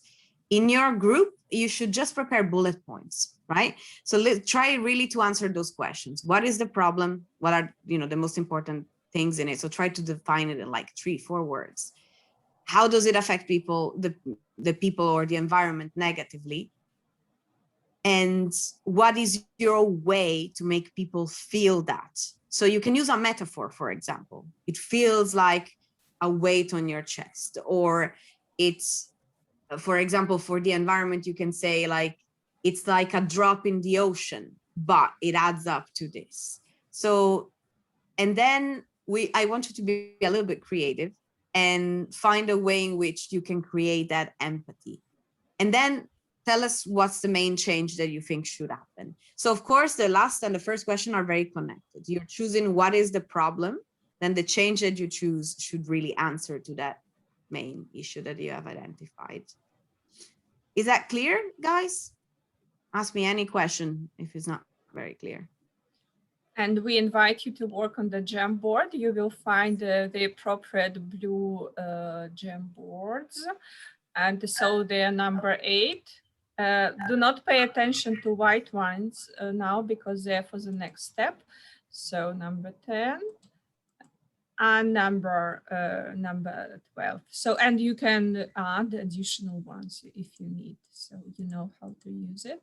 Yeah, and I'm ready to split you to the group. Oh, Agnes appeared and raised her hand. Agnes, tell me, by the way, what group you want to join. Okay, good morning, anyone. No, I just joined, so can you please explain again the third question, so the one about how to make people feel that, like, what do you mean by that? Yes, you need, for example, I'll give you a small example that was also in the static. The ice bucket challenge, you might not have thought about it in that way, but why was it ice? It's because it was talking about people with ALMS, I forgot what's the name exactly, but it's a ALS, I believe. Yes. And it's a syndrome for which people basically feel like their nerves are not working anymore and they can't move anymore. So they are an ice bucket on you. It's a moment where you can't do anything anymore. That was the reason why it was an ice bucket. So how can you make people feel that issue? For example, if we're talking about discrimination towards a group, and I'm saying that because it's not in your topics there. If you're talking about Roma people, how would that make you feel to be called a thief all the time? Or how would that make you feel to be, to be dismissed all the time? So it can be in the form of a question, but you need to have a question or a metaphor that allows people to feel like your group feels when they are subjected to that problem. So simple as that. It's not simple at all. If you come up with something perfect for all of this, you have to absolutely jump into the job of campaigner. It's not meant to be perfect. It's meant to bring you to think about it and to structure your thoughts. This is a narrative, remember? You need to bring yourself to think in those steps. And so you have 15 minutes per group. Yeah, Agnes, please be quick. Yeah, I don't have specific preferences, so I don't know, maybe the first one, the stigma, but it's the same for me. Thank you. Yeah, thank you. So 15 minutes. And let's go.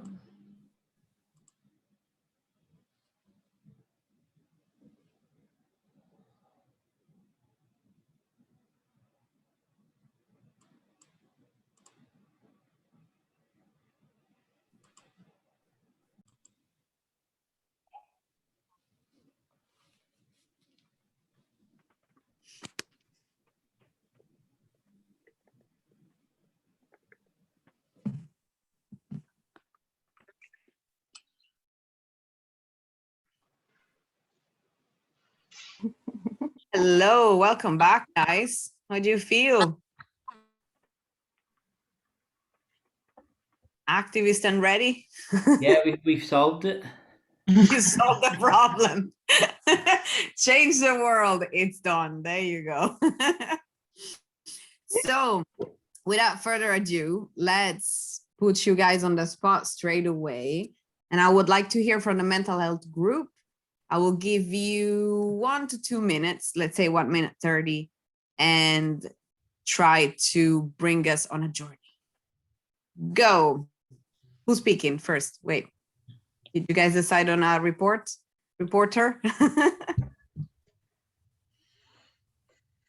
That's mental health. That's us. Melody, will you talk? Not, do you want to? Yeah, I'm happy to talk. That's okay. Okay. Go for it. Yeah, we just thought there's a big like stigma around people who need help getting help, whether it be like therapy or even just inquiring with your doctors about the kind of things you need, you're often seen as being crazy or insane, or like those portrayals of people in asylums who have to be like strapped down because of the awful things they will do. So that can be really, it can make you feel isolated and alone if you have those problems yourself, and you might not feel confident to speak out about them because you might just be seen in the same way that all those kinds of people are seen as in the movies and stuff. So media definitely doesn't give a lot of help to people like that. And a metaphor we came up with was that it's like speaking, if you're someone with a mental health issue, talking to someone without one is like speaking in a different language completely. You don't, if someone hasn't ever even experienced it, it's hard to understand. So I don't know if we got really the main change down completely, but just to spread awareness on the problem itself and how crippling it can feel to be alone if you have a mental health issue and someone else doesn't. So just to raise awareness is the best option. Great. That keeps you at 1 minute 30. Smack on. Great. Thank you. Well done. So first of all, I want to ask to the group, are you guys feeling it? What did you feel about this narrative? Do you reckon it's clear for you, your journey? You can give me thumbs up if you felt it, or maybe, let me see. You can give me a shocked one in case it wasn't clear.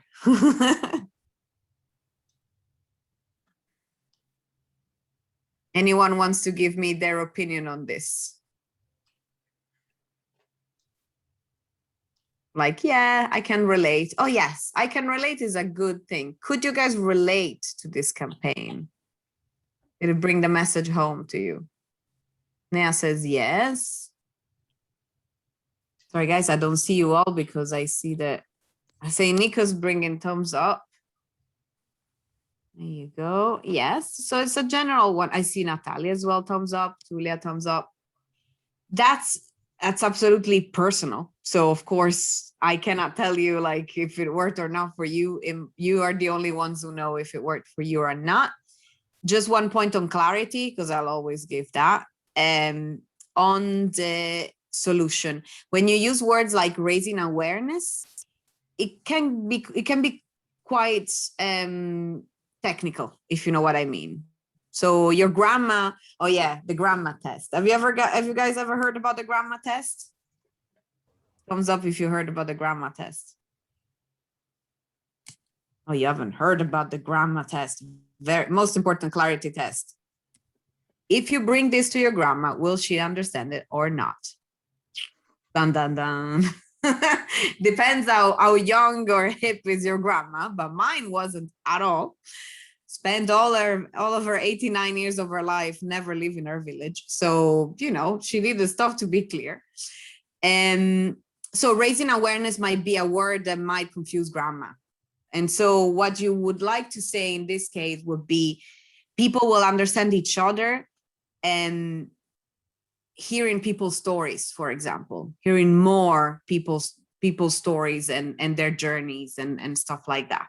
So it's because it's true, the more you will present stories with people with mental health difficulties, the more you will give people a chance to understand them and put themselves in their shoes. But other than that, kudos, it was really clear. It was really, really good metaphor as well. So it spoke to me, it spoke to the others, so it went well. Group number 2. Can I ask, add something to Juliet. the mental health group? Go, Juliet. Yeah, just about raising awareness, because we had several points about what exactly raising awareness meant. We called that like this because, for example, we thought about changing education, like educational program, because in school we don't teach that, for example, biological problems and psychological problems cannot be separated completely, or teaching people what's the difference between psychology and psychiatry and so on and so forth. That's why we've named that like more. It's a shorter word for a very complex solution. Yes, This yes, is what I mean. It yes. was a very okay. That makes a lot of sense, absolutely. But still, if you think about it, the core is that when you will bring awareness to schools and you will create that package of education, you will start by them needing to recognize themselves in somebody else's story, right? Especially if people never heard about depression, or they have heard about it, but they cannot relate it to something close to them. It will really help them to hear from somebody of their age, for example, or their category, if you're talking about staff, for example, to put it in their own words. So it will go back, it will be raising awareness. It's a correct word for sure. But when you're talking about the general population, so this message is for the general public. So you want them to know, how do we raise this problem? You want to be clear, and what you want them what you want to tell them is, let's talk about it and let's hear what it's like. Do you know what I mean?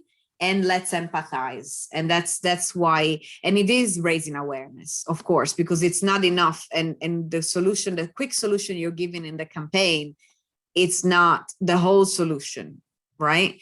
And you will have maybe a tweet saying, we need more education, we need more staff training. But here, when you're having your core narrative, you need to keep it very, what can I say? Dumb, it's a bad word, especially in the context of this campaign. You need to keep it very simple, clear, and short. That's it. It's not the raising awareness is incorrect. It's not at all. It's the correct word, actually. But how do you say it in a way that a person who is not involved in your type of job will get it? Do you know what I mean? Yes, yes. Thank you. Simple as that. Second group, let's talk about workers' rights, especially young workers' rights. Who's going to report?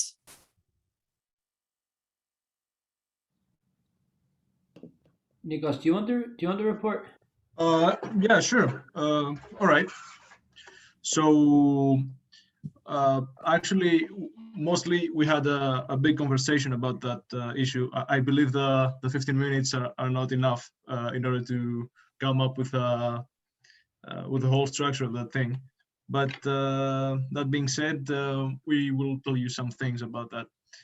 So the main problem is discrimination mostly in the workplace, and mostly, about young people. So they are getting treated differently. So how is that, affecting young people?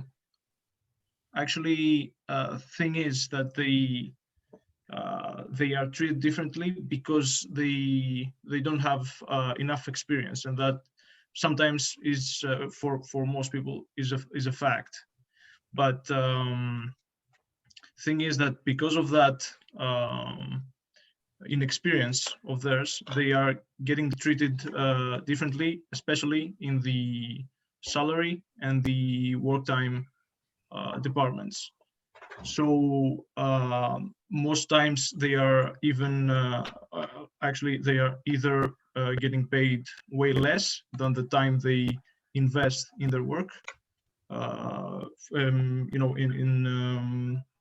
in opposition to the work of somebody that's not that does not belong in the young ages. And also they are treated differently to the amount of time that they need to invest in order to get paid that small amount of money, if at all, because they also like there are cases of people like required to work voluntarily for an amount of time, just so you can be able to be paid afterwards. So the thing May is, I ask you, Nikos, the solution, because we're already at 2 minutes. all right, yeah. What do you want to see? Yeah, so we didn't say enough. We mostly focused on the on the problem and the facts. But the conclusion is that young people must be heard because they're not perceived as equals in the workplace, and they don't have a voice. They don't have a forum on where they can share their ideas and their expectations on the workplace. All right. So here I see that you have put it under the category of raising awareness, right? That's what you would say that campaign goes. How do you guys feel about this? Any one of you felt like listened to the campaign and felt like, yes, that's what it is for me, or any one of you has anything to add?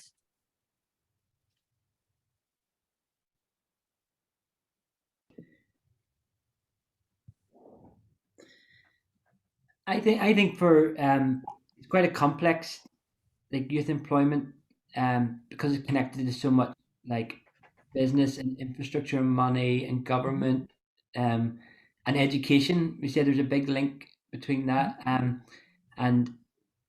I think overall young people are not represented fairly in some of those places, and that has an impact then on the employment sort of setup and experience. I know, like in the UK, one of the big issues I find is like 0-hour contracts for young people.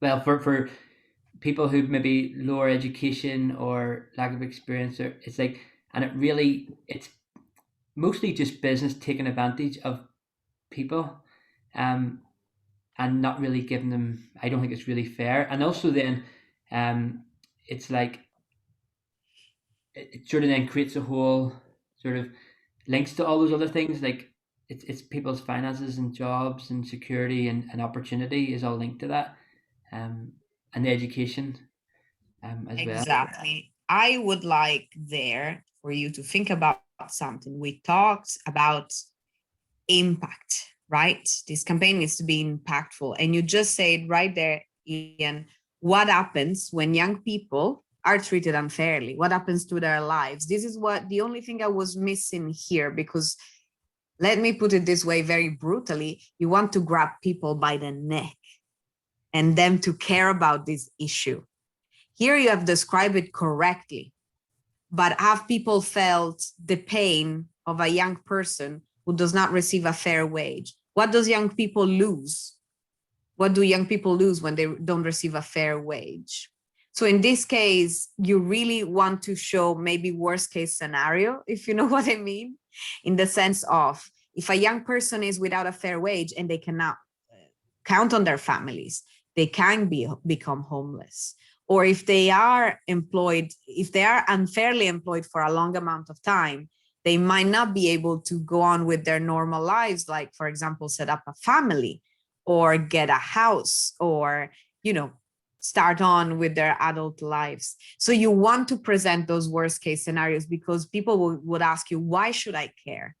Why do I care? Life is tough. We all get paid unfairly at some stage. Why is that a problem that young people specifically receive this treatment? Number one. And number two, you said for you was raising awareness. While I think Nikos already said it actually inadvertently, actually you want to change our mindset, right? Because why do people get paid less? It's because they're young and older people see them a certain way. So older people presume the young people should be paid less, right? And why is it so? You write it in your first line. It's because they don't have enough experience. Or it's because they are considered a liability, for example. They might make a mistake on the workplace and then, who pays, yada, yada. While in reality, in the past, training was a normal part of hiring a person. And so the part where they could make mistakes or did not have experience was part of their employment pattern, right? So here, you want to bring people, as we said, in the perspective of bringing them by the neck. You can raise awareness. You definitely need to raise awareness about the issue, but you're actually asking for equality, right? So if you're looking at a tweet or a Facebook message, because unfortunately it's the age of very short communication, What grabs you by your collar faster? You need to learn more about this, or we want equality? Because being a young person shouldn't be a cause for discrimination. You know what I mean? And it's like you described the issue perfectly. You were clear and you were precise. Those are precisely the issue. Maybe just the issue about the long-term consequences of bad employment for young people, that should have been there. But for the rest, it's described perfectly. But you need to slap people in the face with it a little bit more. Because you want them to care. Because this issue might seem so technical, but it's not. There's many people who are very, very passionate about it. I can hear it from Nikos and from Ian as well. This is a very real issue that you know very well. But so you need to bring people on your journey, on your story, on your narrative. And you want them to hear what it means and what it feels like to be, and to be employed unfairly. For example, I remember hearing there was a big campaign here in Brussels about unpaid internships, right? Because of course you can only do an unpaid internships if you have mom and dad who support you, otherwise you need a job. And so a lot of people were talking about the big sacrifices they made for their education and how their families believed that was the investment. And then them trying to find a job and only finding unpaid jobs. And so they really had this story where they talk to you about their hopes and dreams of their families and the sacrifices their family have made. As you can see, it's highly emotionally charged stuff. So this is what you're looking for when you're looking in a narrative. Yes, you want the clarity and the steps, but you also need the punches at some stage. And ideally, you want the punch in that question there about the effects and the impact on your group. And you want the little punch there as well, also in the solution. The solution might be asking for something very, very specific. In this case, you're asking for equality. You're asking for older people to stop looking at young people like they're less than, you know? So that's just for you guys to see a little bit. But amazing job for me, especially I was very impressed by like how you looked at the system as well, how it absolutely true. It's how the system is set up by the last few years of the economic system, how it has worked. And the word exploited, very good. That has a big emotional punch because when you're talking about exploitation, that's very, very clear. And then, yes, I do suggest you identified a great, not a metaphor, but a great punchline. You should be grateful for your job. That's brilliant and on point because absolutely that's not how it works. When you work, you're given something. You're not given it's not a gift. You're spending your time, as you guys said, and you're spending your energy. So it needs to be rewarded. Otherwise, there is a word for unpaid work, and it is, it's not a good word. It's slavery. That's what it's called. So you guys absolutely had it all down perfectly in terms of precision. But next time, I need you to be less nice about how you're gonna talk to your public. So that's great. Let's go to group number 3, guys. About the environment. Wow, we got pictures already. The campaign is already ongoing. Who's talking for the group number 3? Does anyone from the group want? Or... Go Nia then. Okay, I'll go. So we decided to kind of line this down to like one part of the issue. So people eat too much meat, and then like it affects like a growing population can't survive on eating the same diet as we do with that much meat, and like the animal industry takes up a lot of land and it creates pollution.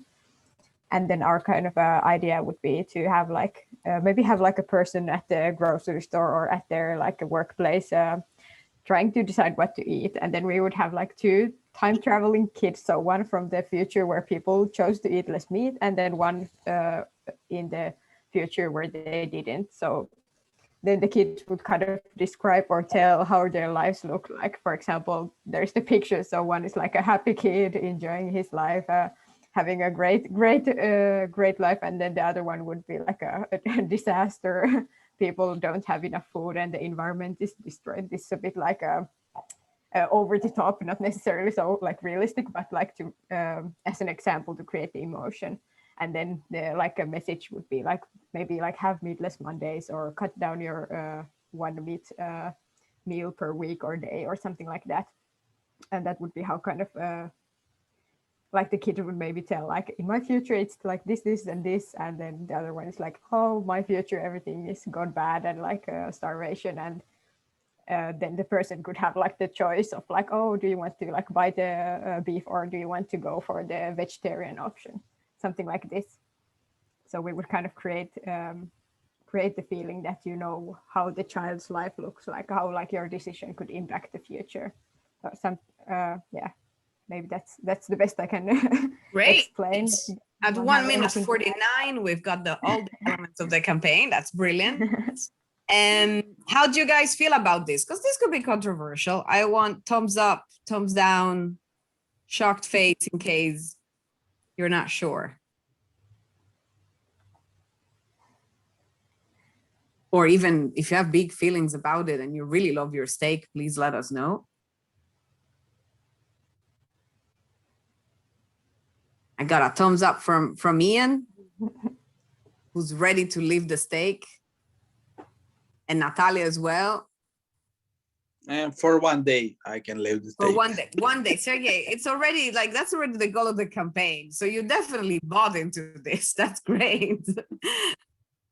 Olga as well, a good thumbs up. I'm shocked, guys. You were very fast taking up this huge sacrifice. But no, I'm not shocked at all, because actually the campaign is really good, I would say. We were talking about giving the emotional punch. You send the punch into space, I guess, with this last apocalyptic scenario. You just went, you went the whole way with the emotional thing. Very creative idea. That's brilliant, of course. That's already, I thought about the tool. You thought about the tools already, which we will talk about later more in detail. How do you achieve that idea? And I can't read it perfectly well because it's quite small here in my shared page. Let me see. I'm gonna enlarge it a little bit. So it's very clear the way you explain the problem, absolutely. And it's good. You use a tool when you're saying the growing population can't survive eating the way we eat. So intentionally here, you're not giving data, hard data, like, I don't know, this amount of forest will die and the sea, like there won't be any more fish or things like that. And this is a choice, and it's a good choice. It's what I want you to know is it's fairly equal. Here we're talking about the narrative, so we're not talking about the hard details. And so as a part of your choices, that could be that you want to give those data, say in a tweet sometimes, or a Facebook thing, or a pamphlet, whichever, then you think about it in the tools. But the message is there, what happens if? And so you've got it there. And then you thought about how to make people feel that. And in your way, it's a very physical tool. It's a bit of an extra storytelling there. You've got the extra element. And so that's really, really good for me. You say having people having meatless Mondays. So that's a very, very clear goal. It's a very simple change. You're really not asking crazy things from people, because here we're even assuming people eat meat every day, which might not be true in many countries already. So yeah, I would say kudos. I can see some campaigners in the making here. Look up jobs in the tool. So now, guys, I want to give you 2 minutes to breathe and to think about your career changes now. And no, really, just a bathroom break. And after those 2 minutes, we get back and we talk about the tools a little bit more. Good job, everybody.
Are we back?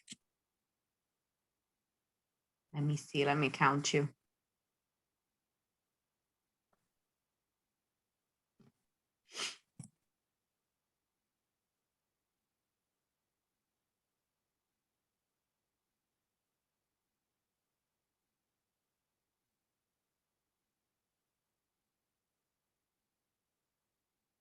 Yeah, we're all here, I guess, I think. Here we are.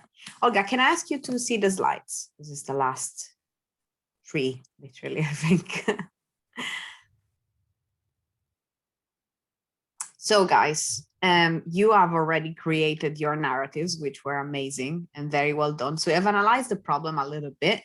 And here we are at the moment where we ask ourselves, what's the best way to convey our narrative to the general public? So it all depends on what's your topic and what's your message and the narrative you chose. Because of course, there's different things here that can help you to achieve what you want. So for example, when we talk about social media, here I just put one name, but of course there's a lot of them, really a lot, and they grow every day, and I'm old already. So there may be some of those that I cannot think of it. But for example, we have the usual, the older ones like Twitter, Facebook, and Instagram. Very useful still, but they are more or less used in different countries. As you may well be aware, the Twitter world is much more present in English-speaking countries, especially the Nordic countries in Europe, etc., but not really used in many others. Then you have Facebook, which younger people are not using that much anymore. So you may want to think about that in terms of your campaign. And then you have Instagram, which kind of lends itself only to a certain type of communication. You have a picture, your message can be longish if you want to, but actually you want the picture to speak more for you. So it depends. Does that lend itself well to your campaign or not? It depends. Now we have the ever-present TikTok, for example, the very short video. Before you could have something like that on Instagram as well, but very difficult that it became viral the same way that TikTok works. Many youth organizations right now are working with TikTok, for example. And so that might be your tool. A lot of YMCAs, for example, especially if you're doing, we didn't talk about this, but you might be doing a local campaign. That could be perfectly it. For example, if you want people to know that there's a special park where young people stay and it's all trashy and you want people to, you know, pick it up, clean it up, then you might want to really target your community, for example. And a tool that a lot of YMCAs use, and I know that but as a fact, is WhatsApp. Sometimes there are some, you know, that's the way that you call people to action. You have a very short message and you bring them there. And these are those I can think of now, but I'm sure there's going to be this Telegram as well. Sorry, I forgot to mention, in some countries, people don't use much WhatsApp. They prefer to use Telegram, which is a little bit more private. And so these, in terms of social media, this is all you can use. And as you can see, you really need to think about your audience. Of course, if you are doing a campaign on a European level, tough cookies, you're gonna have to use them all. That's the bad thing, because of course the countries are different. The use of social media is different. You're gonna need to cover them all. And then there's live performances, especially when we're talking about local or national campaigns. Live performances might be what you want to do. For example, music, specific concerts or songs or specific things like that can be very useful to convey a message or to bring people together and to feel that togetherness that Annika was talking about before. That togetherness really helps people. You know, you can shout your message from the stage in that case and get people to feel connected to you, to your message, and connected to the music as well. That works as well. There's the example that I Am Whole actually had a concert to support the campaign where you had stars like Ed Sheeran, etc. You might have theater. You might not believe it, but actually there's a lot of YMCAs that use interpretive theater to play out specific issues that you want people to feel strongly about. In the case of Ukraine, for example, they've used that for the troubles that people, internally displaced people, go through. That's actually a very powerful tool. If you have a theater performance tour in your country, for example, to make people understand the pain and sufferance of migrants and refugees, for example. That can be a very huge tool. And also through that, you can convey so many things, even the change you want. You might have dance, now a tool that we don't use that much anymore because it's not, it's not hip for the youngsters anymore. It's flash mobs. A lot of people did that back in the day. It's very visible, it's very public, it's very repeatable as well. You can learn the routine. If you will, actually, it's still done this day. You might have seen those videos of the Jerusalem choreography. There, the message was simply togetherness. Let's see these groups of people that generally might not be connected dancing the same routine across the world. And that was it. You can have sports as well. You can have, for example, matches that are played between specific groups of people to have people supporting a specific cause and to bring awareness about something. So you would have football matches or basketball tournaments and things like that. Again, there you might take a moment on the stage to explain the problem very fast and then ask people for action.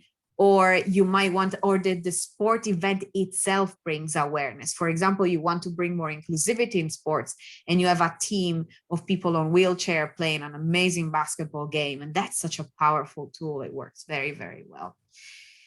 Then you have another important thing. We talked about the narrative, so we cannot not talk about how important it is to show people talking. The best thing ever, like the most connected you've ever felt to a problem is if you have a person who comes to you and you have a connection with and they tell you their story, right?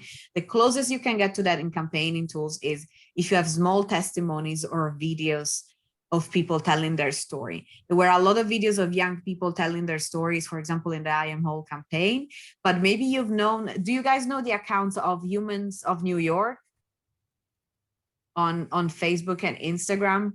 You might have seen that. These are like pictures of people on the streets and the pictures are very normal. These are the people you saw in the park or in the supermarket and you hear the stories behind it. And sometimes they have very painful stories, but what you notice is that these stories are not exceptional necessarily. There might be a lot of pain or a lot of incredible things in there, but from the comments and from everybody around it, you understand how common they are. And so you feel the connection, and at the same time, there might be the call to action right under it. There might be, for example, a fundraiser if somebody has had a particularly tough life, or they might connect you to a charity connected to that issue. And then you have, of course, demonstrations. If I say Fridays for Future, do you guys all know what it is? Yeah? Raise your hand if you don't know what it is. Nikos and anybody else there? And Sergey. The Fridays for Future, where there's Fridays where a lot of young people took time off school to protest for the environment and to ask for decision makers to make better choices about the environment. And it started with Greta Thunberg, you might know from Sweden, and then a lot of young people, nearly all young people across the world started. A lot of people thought that demonstrations was an old tool, an old thing done by, old union workers, but actually this Friday for Future showed that people really like to be on the streets all together, share the message. And that also allows for the message to be refined, for people to associate, to sit down and create a list of requests, but also mottos and little slogans and etc. And then you might really need to provide information. Sometimes the power is all in the information you can give. So you might produce pamphlets, which is like, the little booklets that you can literally distribute at a local or a national level, even European. Sometimes you might give toolkits. So it's part of your solution, for example, is education. You might want to give people in schools free toolkits that they can use to do what you want them to do. For example, at YMCA England and Wales had a toolkit about body acceptance and body image for young people in schools, and they had it on their website and anyone can use it. It's still there if you want to see it. Or you might want to just be, to give the punch in an infographic. So like, for example, during COVID-19 in Italy, 90% of people who lost their jobs were women. So if you want to make a point about gender inequality, you just show the infographic. You have unemployed people and you have that giant peak for women and a teeny one for men. and you have it there, you just see in it. The infographic is a little graphic you can see, but there's a lot of your message that is already there. So that could already be something you want to show and you want to share. So after talking about the campaigning tools, as you can see, you could use so many of them. I want you to make a little plan about your campaigns. So you take the narrative you have taken before, and I want you to develop them a little bit more and tell me which tools you might use to do what you want. So I'd like a couple of examples, because as we said, sometimes you might go for a performance or something like that, but you can't show us that right now. So to help us out, I want all of you to also think and choose one hashtag, one slogan, like a slogan of the campaign, and make a tweet and make a Facebook post, right? And then I want you to think exactly about your target. Who are you targeting with this? Why did you choose those tools? I need to understand that. Obviously, we all need to understand that. So if you chose your social media or the flash mob or performing arts or etc., you need to tell me why and who you're thinking of. Who are you talking to? Who do you think need to have this change in mindset, this change in awareness, or this change in behavior, all right? And so you will have space in the Jamboard to put all of this. And so I'd like you to work in your teams right now. I think, Olga, we keep the same teams. Am I correct? Yeah. So that's right. And pay attention at the whiteboards, please, which are next to the bluish one. Ilenia, did I write the last sentence correctly? One hashtag, one slogan, one tweet? One tweet. I put the Facebook post. This is Facebook or Instagram, right? Yeah, whichever, the longer one. I'd like to see a bit the longer one also. Or TikTok. Or TikTok. Make a TikTok. Yeah. Yes, of course, you have 30 minutes. So guys, you're even free to create a small TikTok if one of you or all of your team wants to do it, if what you've created is like a gesture or whatever it is. I want to see the origin of your campaign. You need to think about it and how would it look. Think about it well, because you might want to develop it later on and to actually maybe do it as a project, as a part of your project later on. And then we will debrief our campaign, and everyone, you will play the public for everybody else. So you will have a chance to speak your mind a little bit. So and you will have a really short time for presentation. Yeah, because you see like time is running, but we want you really to as you can see the requirements, we'll do it like before maximum 2 minutes, but as you can see, you just have to show us everything. We'll be able to read the hashtag, the slogan, the tweet. If you explain to us the performance tools, just give us a few words to understand what it is. Is it a strike, and what type of strike, and what's the main message, or something like that? Or if it's performing arts, what does it kind of look like? Don't go into details. We just want to understand which tool and why. And so that's it. Yeah, so be as creative as possible and enjoy it as much as possible. Absolutely.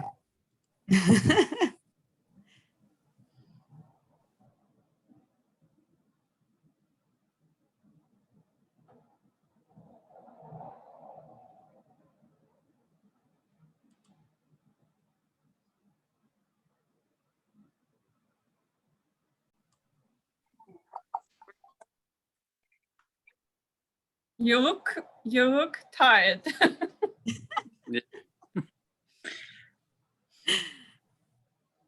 I hope you use filters for your TikTok with your eyes like this. So without further ado, we won't keep you too long, because otherwise get a campaign against torture from you next time. Zoom torture. So we go straight this time. Let's be creative. We actually start from group 3, from the environment. Who feels like telling us about their campaign tools?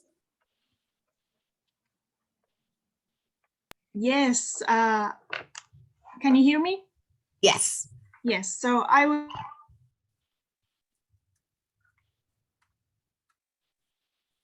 Nope. Can't hear anymore.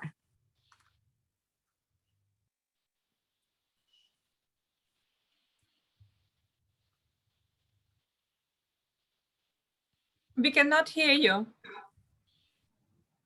Can anyone else from the group maybe take it?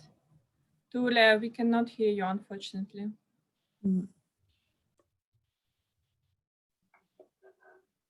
Okay, let it be me. I will be very short. So for whom is our campaign? So we thought that it might be for everyone. So anyone can make a small step to improve the situation. So families, young people, anyone who is eating. So what is our target? Our target is to make people eat less meat. So how can we do that? People cook more vegetarian or vegan meals, having meatless Mondays. And who are the people who need to change or make a change? So guys, can you help me with that? Because I lost the track. Yeah, so it was the idea that like it's targeting everyone. And then we thought about our campaign and how we would do it. We would have like a kickstart with the time traveling kids video we mentioned, and then maybe have like content every Monday. So like recipes or like celebrities making Insta lives or something like that. And then maybe, and also about the impact of eating less meat, and maybe have also, in addition to the social media platform, maybe provide like these pamphlets at like grocery stores with like information and recipes, so that when people are going to shop for food, they would have the info. And we came up with, do you want Natalia to continue with hashtags and our slogan ideas? Yeah, sure. So it's gonna be a long campaign running all year round. So we have some ideas for hashtags like food for future. The slogan might be food for thought, food for future, be the hero of tomorrow, save the sheep. And we have this image of a sheep. And one more idea, think about what is at stake. So this was a kind of a pun. Food. Great. And yeah, Great, you guys. The cost of it. You got to 2 minutes. I'm sorry for cutting you off, but with the time we're a little bit short. I love this. Think about what's at stake. Look at that. You guys have a future in this. This is brilliant. It's true that you thought about the general public, but it's true that also you wrote young people and families. So you choosing the kids from before as well is actually quite targeting those two. So that's good. But can I have a round of emojis from the whole group? Can you guys tell me how did this campaign make you feel? I'm looking for emoji of a sheep. Save the sheep. Okay, I see. It's a good round of positive. No one is puzzled by it, apparently. Happy. If any of you felt like it didn't quite hit the mark for you, can you tell me why? Does anyone want to tell me? Yeah, this is not about this campaign in particular, but when I'm quite often when we hear the campaigns about being vegetarian, very often the idea why it is important is missed. how environmental protection and being vegetarian are connected very often are not clear at all for the majority of people, especially like in my environment, in my country. Thank you. That's a good one, because we talked about that earlier, that you kept it simple in the narrative about why is it important. And here you can actually, this is a food for thought for you, like your campaign, and you can be funny and be thoughtful, also thinking about the causes and in this part that Olga said. For example, for a campaign about this, there was a very funny video, it was probably 10 seconds, showing a huge field with a lot of cows all farting at the same time, and the smoke going up and basically adding to the atmosphere, pollution and things like that. Very silly, probably not scientifically speaking super correct, but very impactful. It gets to people's minds that even that raising cattle contributes to pollution, which is so difficult to wrap your head around it. But if you can make it even impactful like that, then you're full circle, let's say. So thank you very much. Very well done. And we go to group 2, protecting our young workers. Hello. Will I share the Jamboard screen? Is that? Oh. Yeah, ours. We find it quite tricky because we sort of had that awareness that it's quite a complex issue, but we sort of went down the route of targeting decision makers in government at that level because we believe that the issue and the causation of youth unemployment and lack of opportunity happens at that level. Thing. And we were trying to come up with a hashtag that was catchy, but again challenging. Alba came up with one job and one change, and we're trying to like tie it to that it's everybody's responsibility.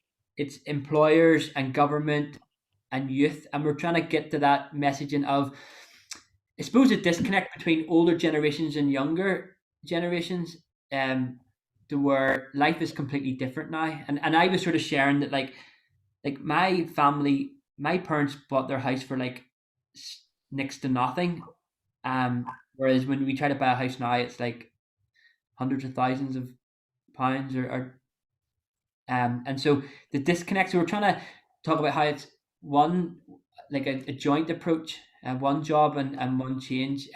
It's very necessary change. So we didn't get much further, but it was just that togetherness, our responsibility, combat youth unemployment. Possible slogan: the future lies with the youth. Let us support them, and really trying to get some messaging around. We need to do something about it now to save future generations rather than ignore it as a present problem and leave it for someone else. So we didn't get to making the TikTok video, but that can be in future planning. Thank you so much. We are at 1:54. That's perfectly fine.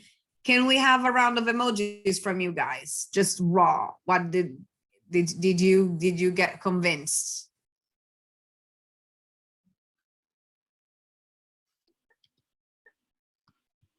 I see thumbs up. I see thumbs up. Yeah, so here, what we want to think about, Olga, can we see it again? Just 1 second, the slide. The main point of this exercise was thinking about the target, and rightfully so, you identified that your target was mostly governments and decision makers in general. Very rightfully, you should have written that there too, actually, but you said employers too, and that's very, very true, because of course it's their personal choices that make the employment environment, for sure. And so that's your part of public, let's say, mostly, because the employers are part of the public because they're not necessarily decision makers from that point of view. And then you say it's our responsibility to combat youth unemployment. That's very true, but pay attention there, you have to make a choice at a certain point who you want to advocate for, who you are protecting, if you know what I mean. And we want to make sure that we're not putting blame on youth necessarily for like not being ready for the job environment. Because say it's a fault, if the fault it was education, they did not choose necessarily what type of education they got. Their responsibility towards education, that's arguable, because being young and everything, it can be for many issues that they didn't have a good education experience. Then with the slogan, that's totally personal, like in the sense where it works. Here it says, if future lies with you, let us support them. But then you were presenting us a message that was slightly different. You said it's a problem we need to tackle now, right? You said, rather than in the future. And that's a great thing you might want to think of for future reference, is that also presenting young people as not simply the future, but somebody who need to be considered as equal now and need their rights now, basically. So we talked before in the former narrative how it can be a narrative for equality. One job, one change is a good hashtag because it's catchy, definitely. It might not be totally clear though, because there it seems to create an equality between one job and one change, but it will need to be explained. This is not bad necessarily, because if you create interest, like people like, what does that mean? One job, one change, that's good as well. But then you need to follow up with that, and you need to use the same words so that people connect the hashtag with your message. And that's perfectly fine. This is a tough one because, as you said, here you have a double target group between decision makers and the general people. Remember that even though you say it's up to the decision maker to change the law, yes, but it's up to the people to choose decision makers who keep this on the agenda. So never forget that. You're always talking to the people, regardless. You want people to put pressure on decision makers because you convince them that this is top of the list, basically. So yeah, thank you so much, guys. And now we go at number 3, which is number 1, actually. Number 3, which is number 1. Yep. So it's for people who have mental issues, for them not to feeling stigmatized. Our target is actually, we had like 2 target groups. It's those who don't understand what mental issue is. It's those who need to change. And also our target is younger adults or just children, just to change the educational system and spread this awareness and give them that knowledge during the time that their brain is more flexible than like adults.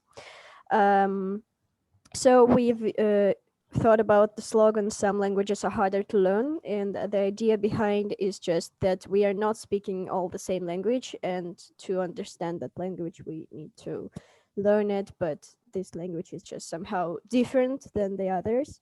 The example of the tweet is learn to walk before running, and the text is sounds right and obvious, doesn't it? Then why are we judging before learning? So that's how people actually using this whole narrative. And also we've thought about some hashtags like learn the language or lose the translator or use the translator. The second hashtag needs a little bit of comment. It means that the translator, if that means if you able to educate yourself, then good for you and do that. But if you can't and you're not willing to, then trust people who know what it is, like trust psychologists, psychiatrists, just scientists who tell you that it's not normal and that it's okay to feel it, but you don't need to treat people differently, and so on and so forth. Is anybody want to add something? No, that's up to me. At 1:46, you guys have very good. Can I have a round of emojis from the others to tell me, did you feel it? Yeah, I see quite a good amount of hearts and applauses. That's awesome. Good. You seem to be well convinced. And that's very understandable because it's a very good campaign. And here again, I want to bring your attention to choices, right? And at the very start, you basically put people into groups. You're like the general population at large, very true. The other one, young people, I would say, even if you didn't expand on that because the time was small, it's also because it's about how young people treat each other and what language do they use amongst each other, because definitely that's a different bubble than how they would behave maybe in the general population. So that was very, very good. Very smart slogans, very, very interesting. I really like those about the translation and learning the language, walking the walk. Very good thinking about this, a bit of a title part of a tweet and the explanation. We didn't get into the details there, but that's always good. In a tweet, it's actually very smart if you catch people's attention with your first phrase, and then with the second, you get them to get into it. And so it seemed very, very good to me. I see the link with education, so that's your ground for where you want to do your campaign, especially. Here you're thinking about the targets, and so you're going for the punch of the tweet, if you know what I mean. So you're there, you're trusting your message, you're trusting how clever is the message, basically. One thing, and this is totally your choice, that you didn't use, I guess it's also to be different than other campaigns you've seen. You didn't use the emotional punch. So you didn't have like the 2-line story of Mary who had this issue, etc., etc. And if you will, if we go back to the narrative, also we did not talk there about. We talked there about the effect and the pain it can cause for people to be labeled in a certain way, but we didn't dig deep. And so here, actually, I'm not speaking to this group anymore. I'm speaking to everybody.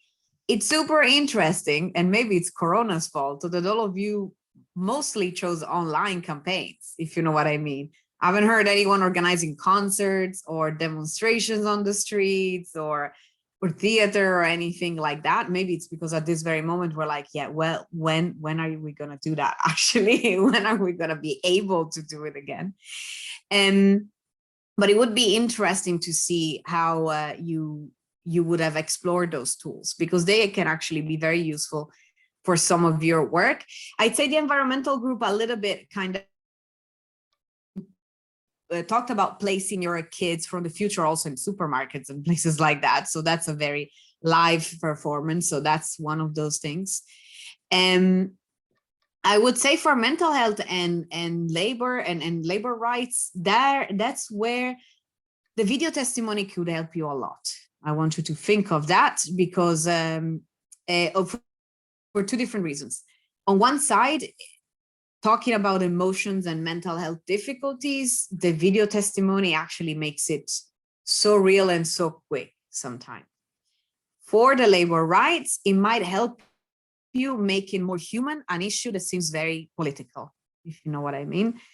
And where people are like, I'd like to have a family and I can't because I can't find a proper job, that kind of things that makes it human. And we go back to what we said at the start about the emotional impact, if you know what I mean.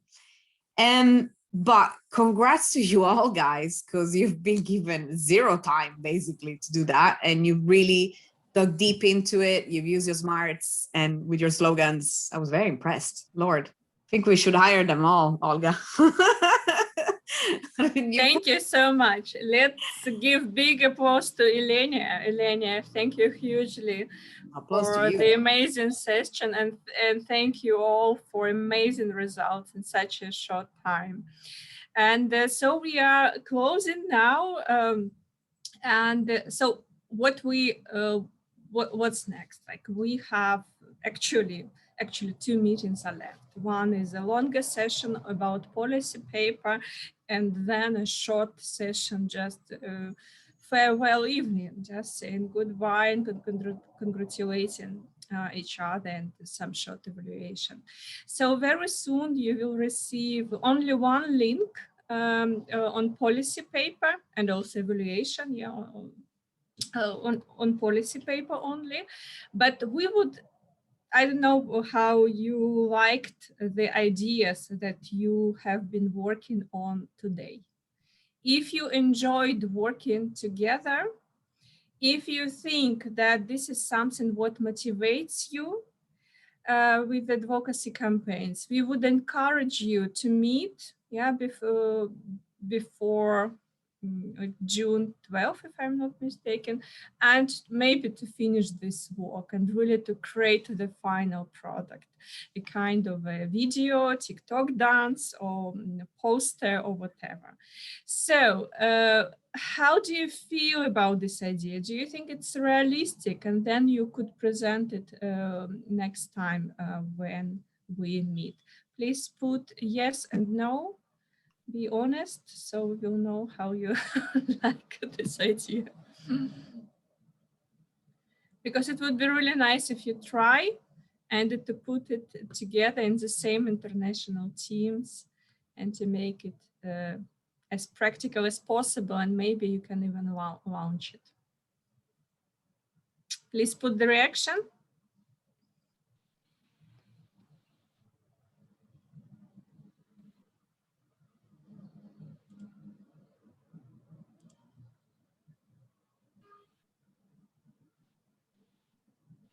Thank you, Alba. Do I understand that the rest do not want to put no?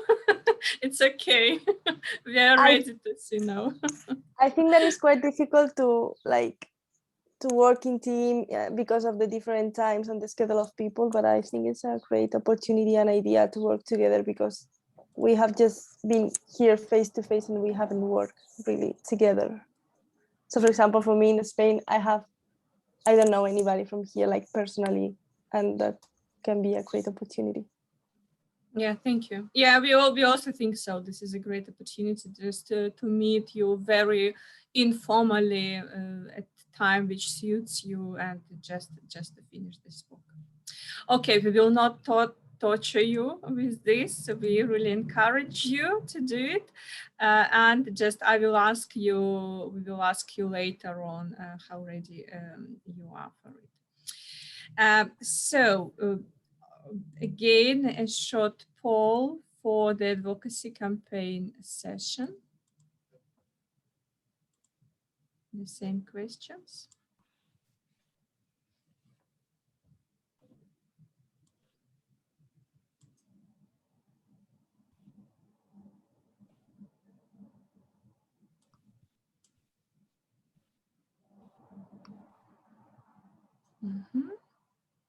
Yeah, thank you very much. And we are sure that Ilenia is curious to see the work.